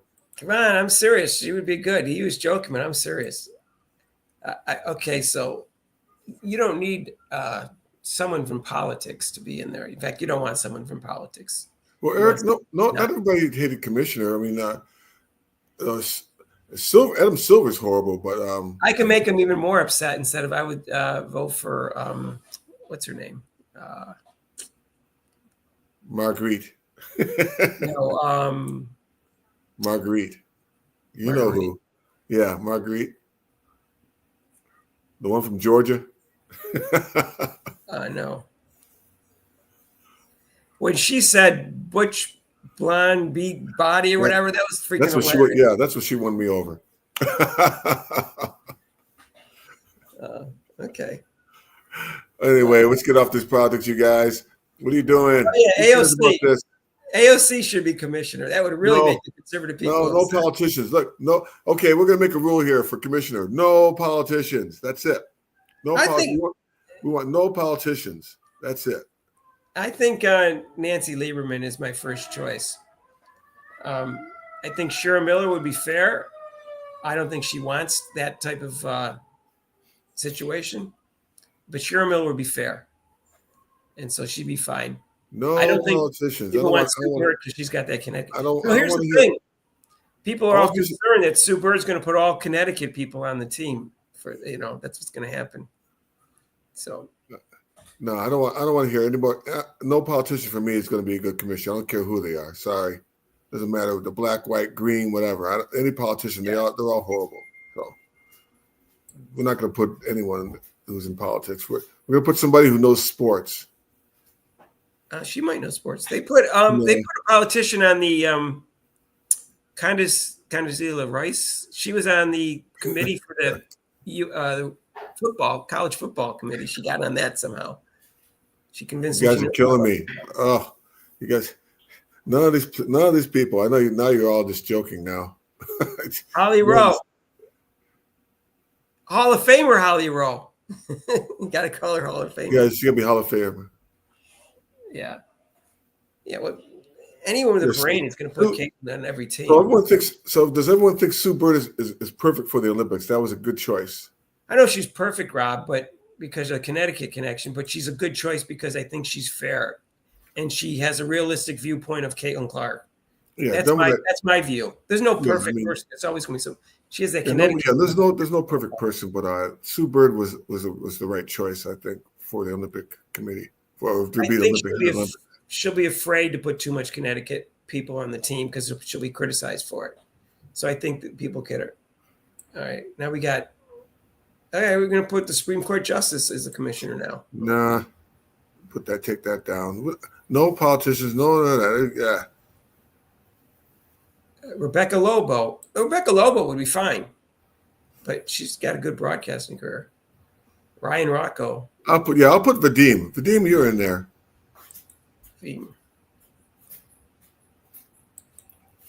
I agree with Duke. I'll put Vadim in there. Anyways, yeah. Oprah. Vadim, Vadim's got Robin. Larry Birds. How about Michael Jordan? Robin loves her. For commissioner. You couldn't handle accusations. This is pretty tough. Are you afraid he's afraid to make a stand, a strong opinion? Is that what you're saying? Lynn Dunn. Basil, you're bad. She's kind of out of it now, Basil. I don't hear from her anymore. I don't hear about her anymore. You guys are worried about politics when you choose somebody. I'm not worried about that. But her politics has nothing to do with why I liked her as a commissioner. Would like her as commissioner. Yeah, Jordan would not be good. You guys are just thinking that. You guys are thinking politically. I'm not thinking. I'll go with Shira Miller. Yeah, I don't think Jordan would be a good selection either. I just threw that out there. But he would try to be fair. Michael Jordan tries to be fair. PJ Carmiccio. Yeah, PJ Carmiccio. I've actually met him. He was a pretty good coach for Seton Hall. I don't know. A 90-year-old fever owner could be commissioned. Nowhere near stands. Christy Sides. Oh, Lisa. Biden for the same reason then. Oh, Lisa, you're killing me. Christy Leah Thomas. Sides. Oh, yeah, that should be Thomas perfect. Christy Sides. Yeah. All right. Well, what's interesting is, could she possibly be worse as a commissioner than she was as coach? I mean, she could do more damage, but could she possibly be any worse as a commissioner than she was as coach? That's what I want to know. I don't know. Taurasi? Taurasi's not the right choice. No. I don't know if they're serious or joking, but Lynn Dunn. No. Joe Biden, yeah. Okay.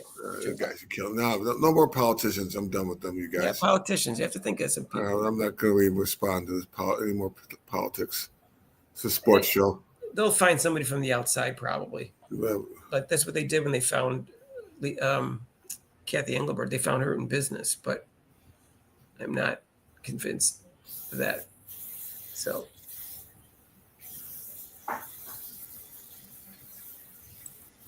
You said people are thinking, and you're not. But you said that those who oppose Crockett are ultra conservative. Because they didn't give me a good reason why she wouldn't be a good commissioner, because the reasons I gave had nothing to do with politics. I said she had the gonads to stick up to the women, and she has a law degree, and she's black. They didn't give me any reasons other than the fact I can tell by their comments. So I'm not being a double standard unless you give me reasons that contradict what I said about why she'd be a good commissioner. I didn't say she's a good commissioner because she's liberal. I don't care if she's liberal or conservative. I said she's black. She has the gonads to stand up for him. She has a law degree, and she comes across as having a good personality and good public relations. But some people are conservative and wouldn't want a liberal. That's what I said. Caitlin Clark could be a good commissioner after she's done playing basketball. She definitely should be involved in WNBA. I don't think she has a race agenda. I don't think she isn't. She happens to be a liberal. I think AOC may have a race agenda sometimes in her viewpoints, but I don't think she hasn't shown me that she has a race agenda to me. That's just me. Okay, well, this has turned up. I don't want to go into politics. Boring me with the politics here, gang. I don't really care. It's 7:00. I'm ready to eat dinner. You ready to eat dinner? Yeah. But I don't want any politicians as a commissioner anyways. J.K. Rowling for commissioner.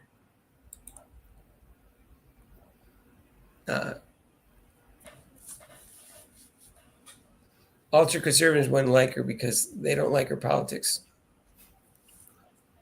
All right, y'all. I gotta go. This conversation is boring. I don't want to care about. I really don't care about this. All I care about sports and my Knicks. You guys take care. Thanks for coming out. Clark. Take care. You want Caitlin Clark to be the coach? Lisa G wants Lisa. She will eventually, Lisa. She'll be a great coach. Lisa, she'll definitely be a great coach. All right, y'all. I'm out of here. All this political stuff is driving me crazy. It's nothing about sports. You guys get too political for me. I'm up and out of here. You guys take care. Thanks a lot. Keep appreciate all you guys always. All right, take care. Peace out. Peace out. Okay, see you, Rob. Yep. I'll go a little longer. See what's in the news. And there was an article in the news about Paige not wanting to be compared to Caitlin Clark. Did you guys see that?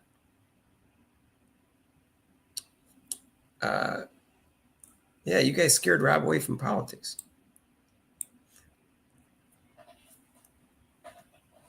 Anyways, I don't think she has a race agenda, but who cares, right? Anyway.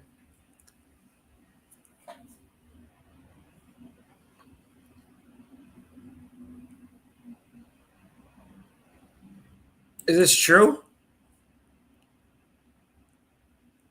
She strained herself in practice today?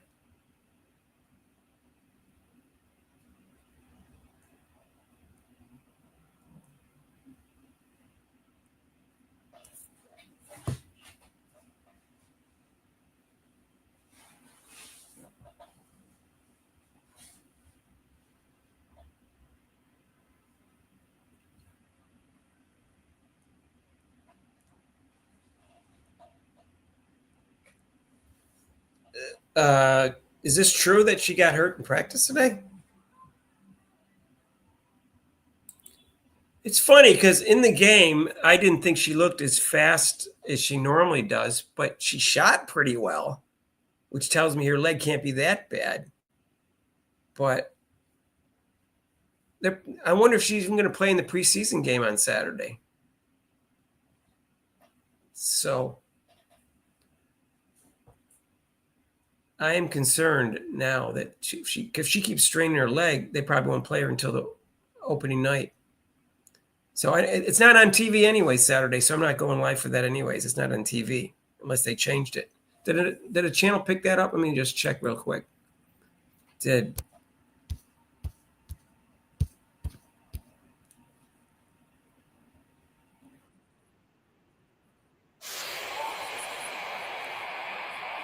what is this? Oh, something's. What's this?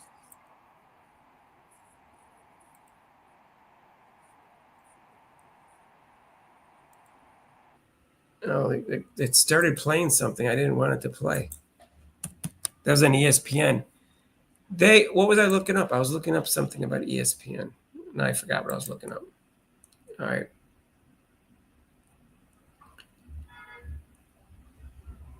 Oh, there's an injury update. Oh, that's what I was going to look up. Okay.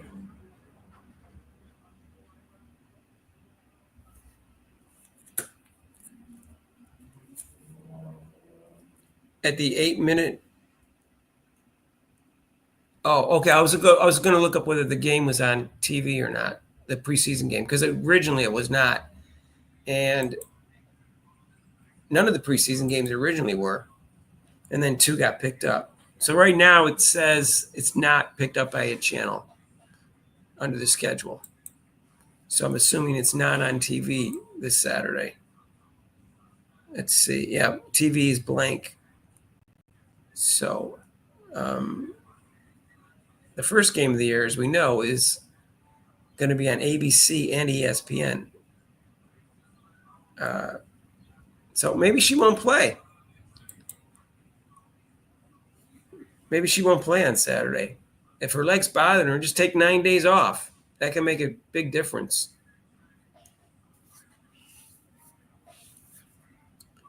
I don't trust the information that Mick gets because he exaggerates and lies the information just to make a video. So I trust other sources.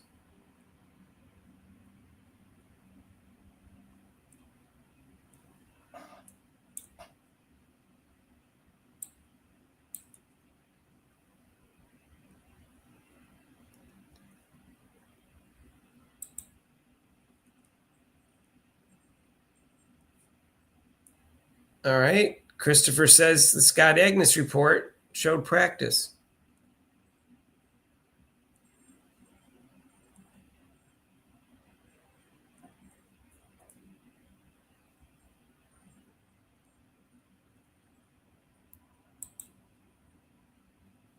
Yeah, unfortunately, politics is tied into the WNBA. I realize that, but it doesn't mean I enjoy talking about it.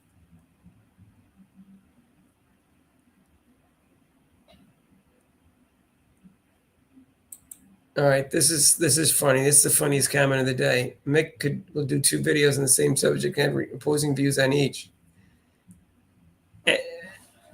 And about half of it would be the same material. And then the other half he would have opposing views. And it would be 8 minutes and 4 seconds long, both of them exactly. And it wouldn't be edited. And there'd probably be subjects and topics that he did 20 other times. And he would also say, this changes everything, and she's the perfect player for the Indiana Fever. He would put those 2 lines in also. So it's very frustrating listening to him because I don't know how to say this. Sometimes I listen to his video and I go, oh, that's an intelligent, original thought. This is a really smart guy. And then I listen to him and he has these opinions or viewpoints that are from left field that I have no idea where it came from. Like it seems completely wrong to me, at least. So I don't know what to say about I don't know what to say, what I think of his takes sometimes. I don't think he thinks through his thoughts, and because he just does videos. So that's why he has so many changing viewpoints, and so many of them are wrong. But he's a volume shooter, just like he complains about Enrique.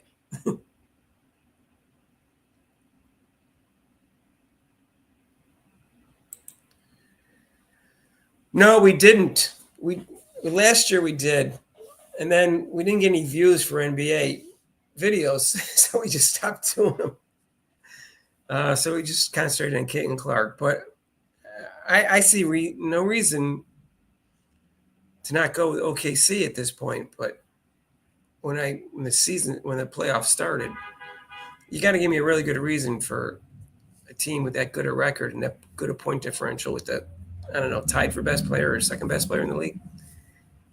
And they have great offense and great defense. But we'll see. Right now, Rob's Knicks are 2-0 against Boston. I didn't pick Boston to repeat. So now I'm willing to talk about the NBA, but most of our audience wants to talk about Caitlin Clark. So I like the NBA playoffs. I don't like the NBA regular season. But I'm going to watch the game tonight, although I don't know how long I'll last because I'm not sure it's going to be a close game without Curry playing. He's got a pulled hamstring for at least a week. So, anyways, 30% volume shooter.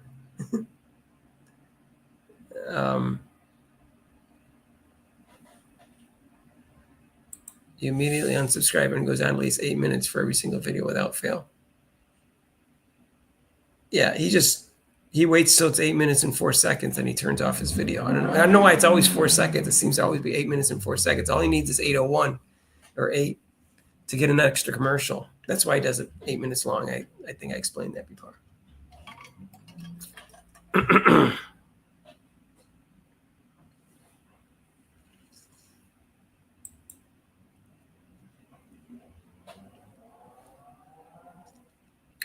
Yeah, but he's been a solid defender.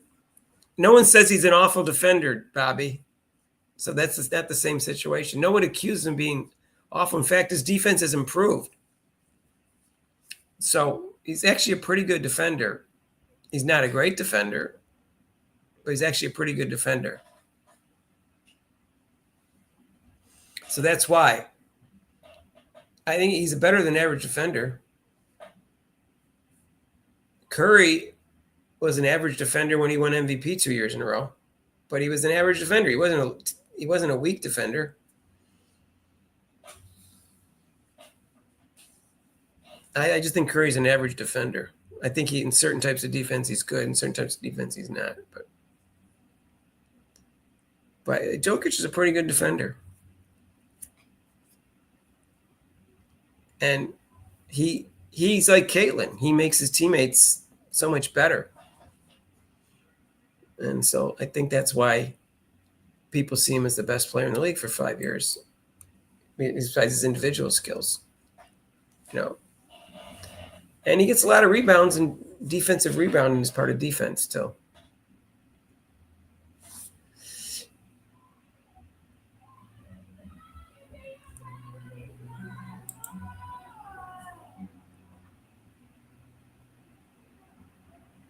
Yeah, Rob left. I don't know. Okay, so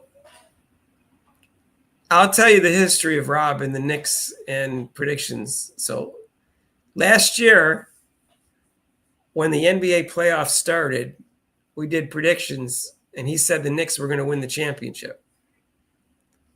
And I said, Rob, they got a key player injured. I said, and they're like third in the conference, whatever. I said, hey, you can't be serious. Just because you're a Knicks fan, you should be objective. You're making a real prediction. He goes, no, my Knicks are going to win. I said, I'm taking the Celtics. I said, I think the Celtics are going to win. And later on, he goes, you taught me something about being objective. He goes, yeah, they had a realistic chance of winning last year. And now this year, when the playoffs came around, I said, so Rob, are the Knicks going to win again this year? He goes, no, I don't think they got it this year. And they have almost the exact same record as last year. So now they're 2-0 up on Boston. And Cleveland is injured. So there's like a hole there, a gap there for the Knicks to get into the finals. Cleveland has 3 of their starters injured, and they got a 2-0 lead on Boston. And Boston, Porzingis has this weird illness that's bothering him. So it's funny. This year might be the year the Knicks make to the finals. We'll see. NBA has been pro wrestling for years.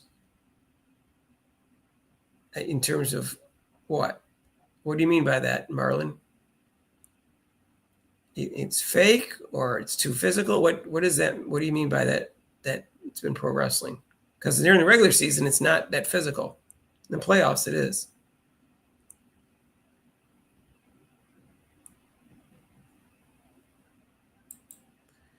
I don't think there's been a player in league history who raises her team like Caitlin Clark does.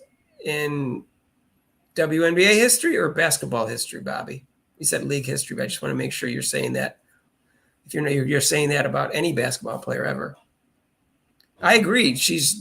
I don't think there's been a women basketball player ever. Even Cheryl Miller, who didn't play in the WNBA, did not make. You can go watch film on Cheryl Miller, and there's games to go watch. She did not make her teammates better to the same degree that Caitlin Clark did. So I will agree with that statement. I've said that several times. I wonder.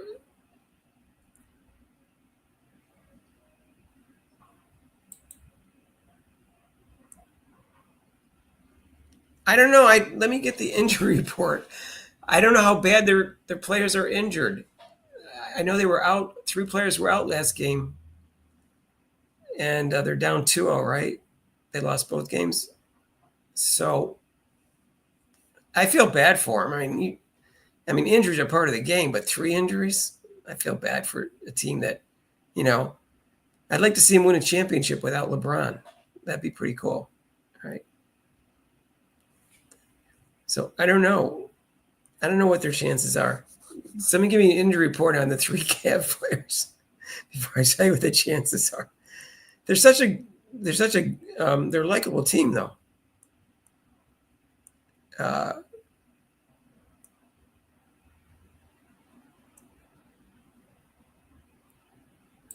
People are saying Caitlin Clark looked okay.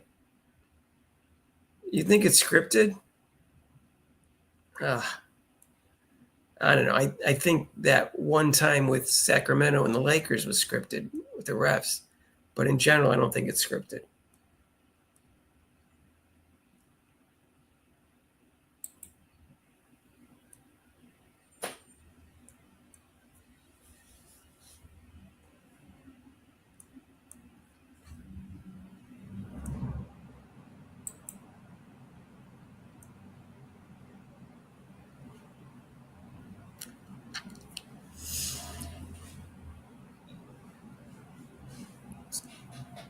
Will be the one and no aside from all the rest, really. And no aside. I'm sure. Is there a word missing here, or I'm not criticizing your sentence. I'm just not what you're saying here.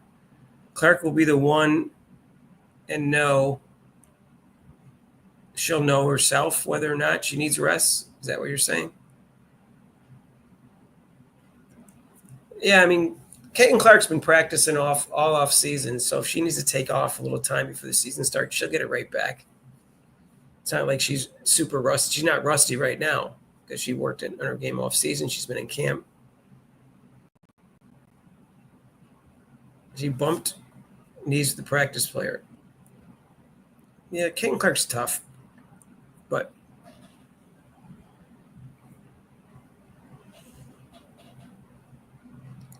I think, they might. If she doesn't play Saturday, I won't care. I can't watch the game anyways. So, yeah. So tonight? Curry's out for a week, so tonight's NBA game might not be close. We'll see what happens. They won without him yesterday, but doesn't mean they can do it 2 games in a row. Well, he played the first quarter and a half. Let's see what's the NBA tomorrow? I know there's one game today, and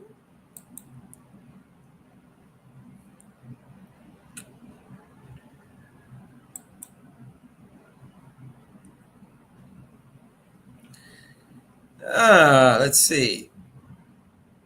Cavs and Pacers are tomorrow, and Thunder and Nuggets. So it doesn't give the Cavs much rest. Thunder and Nuggets. All right. Well, that's in Denver this time. They got blown out yesterday like crazy. I didn't even watch it past the first quarter. I could see what was happening. Will the Wings ever play again?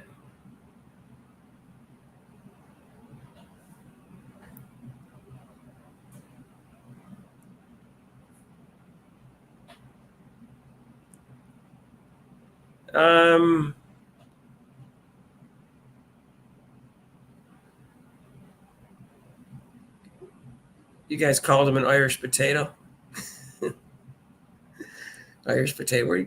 All right.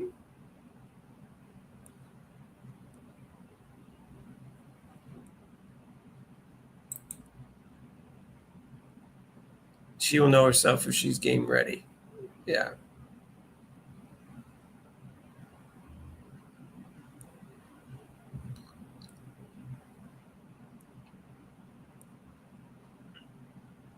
Bobby, no one's disagreeing with you in this channel. I've said that since I saw her play when she was a freshman in college. So.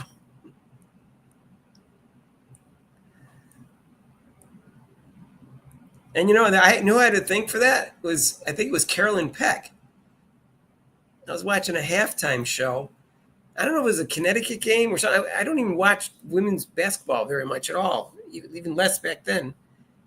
And she said the most exciting player in basketball, not the most exciting freshman, the most exciting player in women's basketball is a freshman named Caitlin Clark from Iowa. And she started talking about her logo threes and her three-point shooting. And she probably mentioned her passing. I don't remember. And I said, oh, well, I like exciting players. And there's not very many women exciting players. So I checked her out and I said, wow, she's different. And that's how I found out about Caitlin Clark.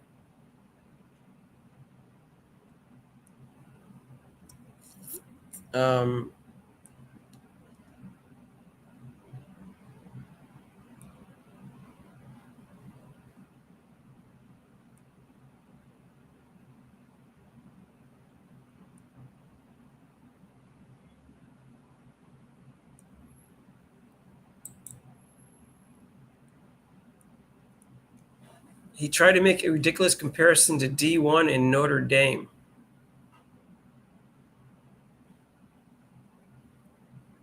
What was the comparison? I'm confused. What was the comparison between D1 and Notre Dame that he made? He does say that he played professional basketball and coached professional basketball. At what level? I don't know. I don't know. I see him. He doesn't look like an athlete to me. That's all I'm saying. When I see him with his shirt off, he just doesn't look like he has defined. He doesn't look like an athlete to me, but what do I know?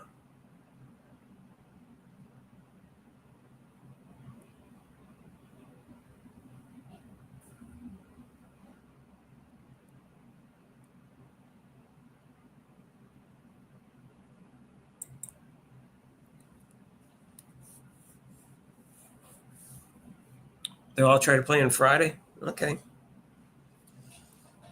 I'm rooting for Cleveland, but just because this city doesn't get a lot of championships, and I like seeing one without Clark. But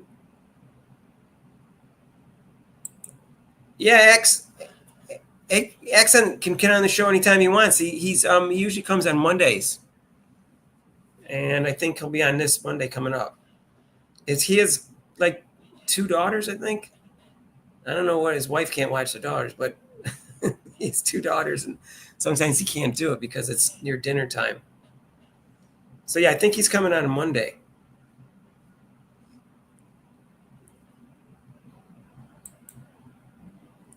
Yeah, that's what he told me. He thought Monday. He just said, "Call me," and I'll call him.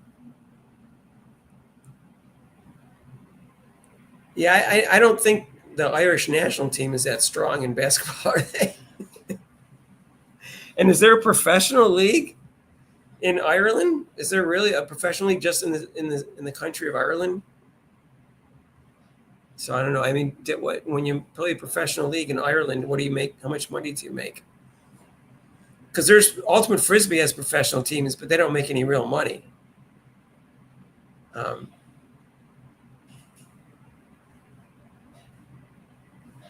All three are questionable. Oh yeah, I haven't had time to look that up. Okay.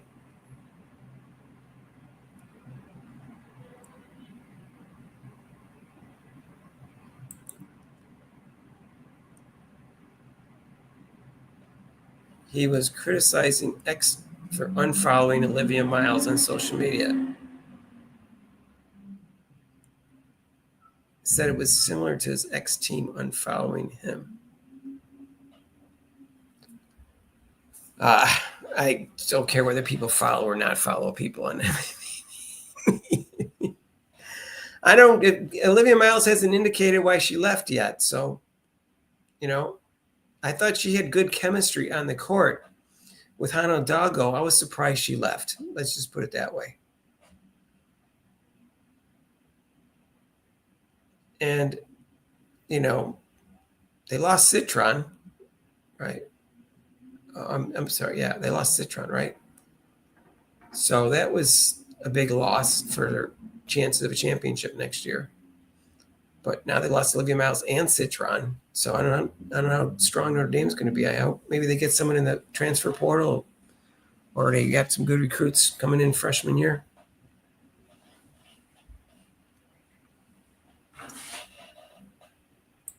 Yeah, he doesn't understand Notre Dame legacy. He's over in Europe. That's a U.S. thing.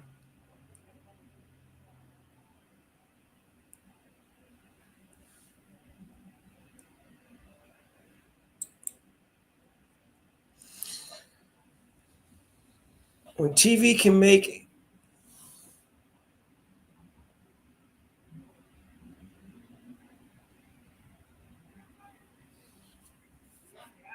Yeah, I said wow when I saw the logo 36-footer. I saw it. I tell you, those Brazilian women, they had such a great attitude on the court. They weren't dirty like the Mystics. They tried.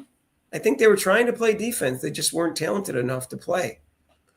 And then they had a good attitude afterwards. The coach had a great attitude. They were very likable. I've been to Rio, Brazil several times. The Brazilian people are nice in general.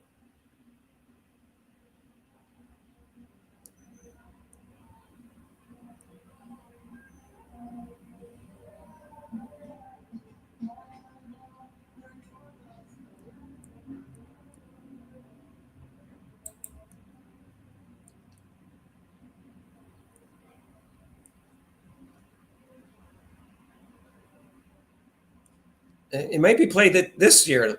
Other teams, if it may be played this way, like maybe not this year, but next year. Like if the Fever, because a lot of leagues are copycat leagues, and people say this is a copycat league. I think professional sports can be a copycat league. Someone wins a championship or a couple of championships, even individual sports, and they go, "Oh, well, that worked. I'll copy that." So if the Fever go crazy this year, and they play the Caitlin Clark style, I think more teams will try to replicate that, and it may happen as soon as next year.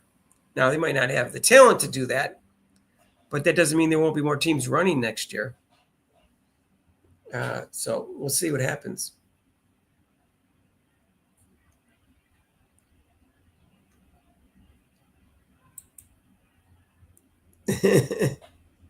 Yes, he eats, sleeps, and dreams about Caitlin Clark. I'm just a big fan. He's like, I think he goes to bed at night with her poster and stuff. I don't know. He's obsessed with her.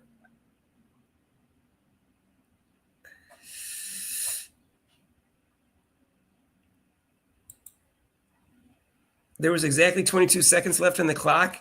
Is that real? Is that true? I did not notice that.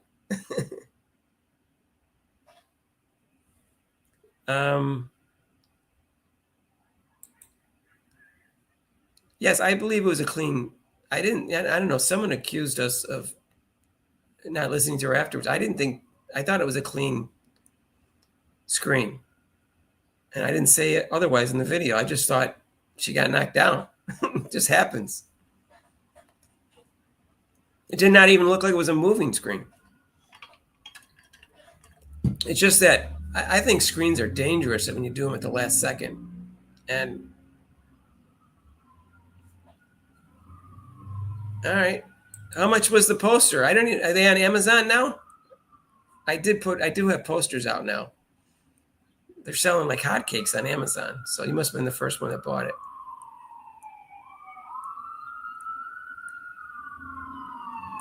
Anyways, I got to eat dinner. So if anyone wants to donate to the channel, it's super chats and super thanks. And Saturday's game is not on TV as of right now. And we don't even know if Caitlin Clark is going to play or going to rest her. I'll be here Monday and Thursday night. And, of course, next Saturday, we're going live. I don't know if Rob's working next Saturday or not. He didn't tell me, so I don't know if he's going to be with us. So Monday and Wednesday, and I think Act Nation will be here Monday, and Rich will be here Wednesday, Thursday. I'm sorry, Monday and Thursday. All right. Well, on that note, we'll leave, and I'll see you guys on Monday and Thursday and next Saturday. And go Fever! And thanks for joining us tonight. Hope you enjoyed the show.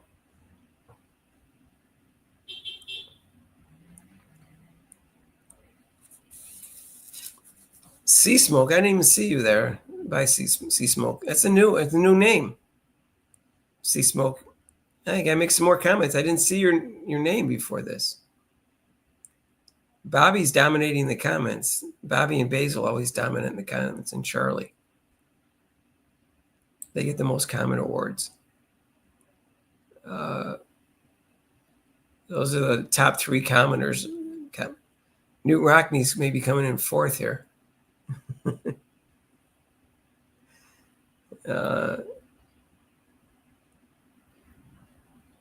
All right.